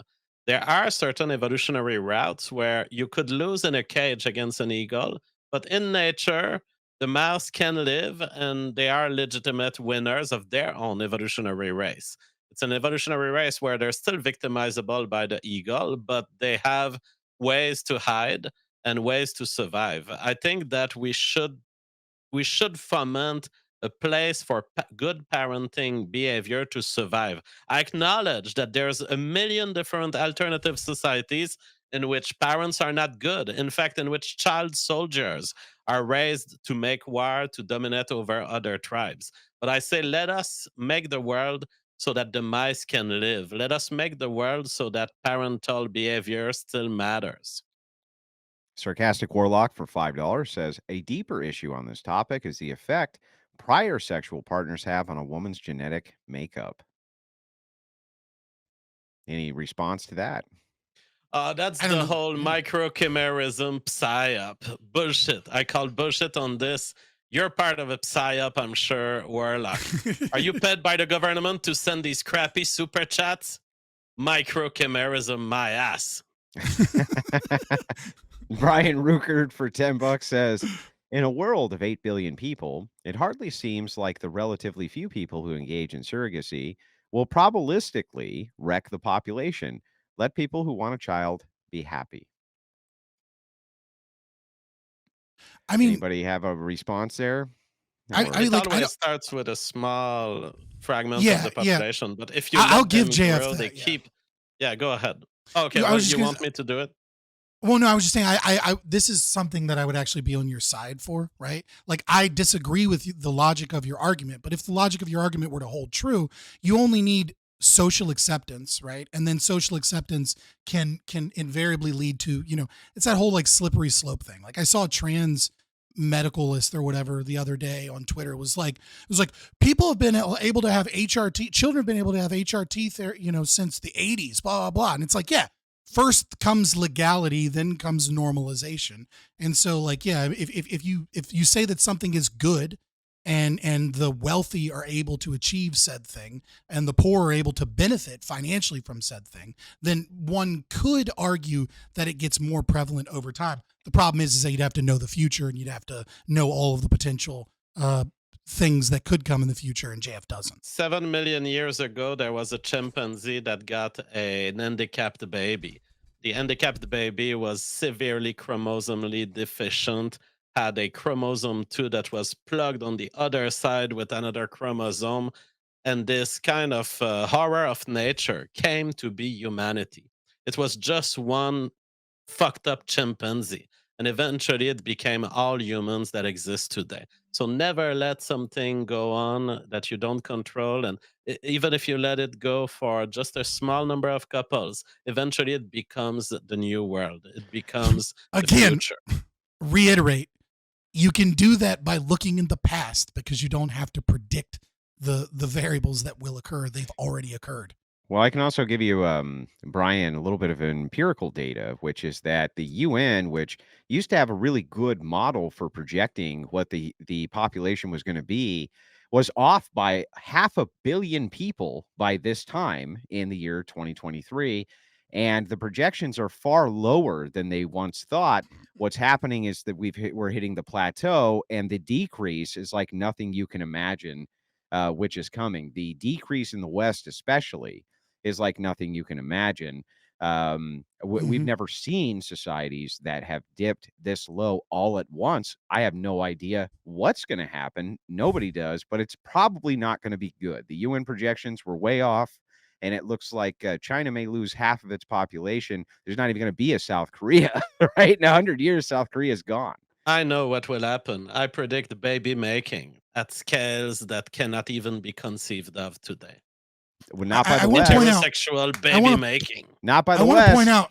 I want to point out too that one of the reasons that was so far off. Most people will think it's like the microplastics or like the the general trend, et cetera. One of the reasons that happened, especially in China, is that China, for whatever stupid reason, thought that once they got rid of the the one child policy, that people would just start breeding again. And it turns out that when you give the fear of God and the government and communism and death in people for a few generations not to have babies, you create a culture that disincentivizes having children. What's happened actually is this, just so you know, at least in the Western nations, this is all the culmination of Western research that stuff, I've done. The materialism is what has destroyed us. So there's no incentive to have a kid. There's no financial return. There used to be one. So 200 years ago, if you had a kid on a farm, that was a really useful tool, okay, with a huge return on investment. There is no more return on investment. They don't even take care of you in your elderly age, and there's not even enough young people to subsidize the elderly now. And so unless you can move away from the adaptation of materialism and give people an incentive to have children outside, because right now they can have the procreative act without the procreation. And they don't they can have all the sex they want. That's the fun part without the responsibility part. I would say that you're close, right? There's one little thing. It's not materialism that is the problem, but materialism is the factor that's being played with here. What I would say is that it is the encroachment of government power into people's lives and destroying the economic prosperity of everyone. When you have kids today that go to get a useless college degree where they stay $80,000 in debt for the rest of their lives and they can't buy a home before they're 40 versus people in the 50s and 40s. Those people are the ones having able the to do that. kids. The poor people are all the ones having the kids, bro. The poor people have the kids because they have no adaptation for materialism. Yes. They don't give a fuck about it. They don't care about and it. the smart people can't afford it. We're almost done. We're almost done. The smart people can't afford it, and they're choosing not to because of the state's encroachment in their lives. But if we got rid of welfare, we got rid of the government and all this bullshit, you'd see a big baby boom. Yeah, we're doing the hand waving. I was trying to imitate Dave Rubin. Guys. All right. Well, look, we're right at the bank, the 3-hour mark. We're all done with all the super chats. We're all done with all the hand waving. We're all done with all of it. But we're not done with letting you guys shout out your channels and telling where people can find you, starting with you, Fabian Liberty. Thank you for coming out so much tonight. Go ahead, tell everybody where they can find you. Yeah, I'm if you want libertarianism and debates and anarcho-capitalist stuff, then just look for Fabian Liberty on YouTube, on Rumble, on Twitter. Yeah, you can find me on Twitch, but I'm not there because fuck that place. It's just a dead account. Yeah, and JF Gariepy. Buy the Revolutionary Phenotype on Amazon. Fight the revolutionary machine. Don't let the transhumanist, anti-human, anti-DNA win. Resist to the Revolutionary Phenotype. Buy the book now. JF Gariepy, thank you so much for coming on this fine evening with very little notice. He had forgotten the debate, but luckily he still came on and did it anyway. What a great sport. Thank you so much for doing that, JF. And Scott, I know that you've been sick. I'm glad that you both were able to come on. It was a very great debate. Thank you. And everybody out there, you can find this debate. It's our kickoff on Kick. You'll be able to find it over there. We'll be putting it in the community tab. It was a hell of an exchange, and we appreciate it very much. From all of us here at the Crucible to all of you out there in Crucible Land, have a wonderful night.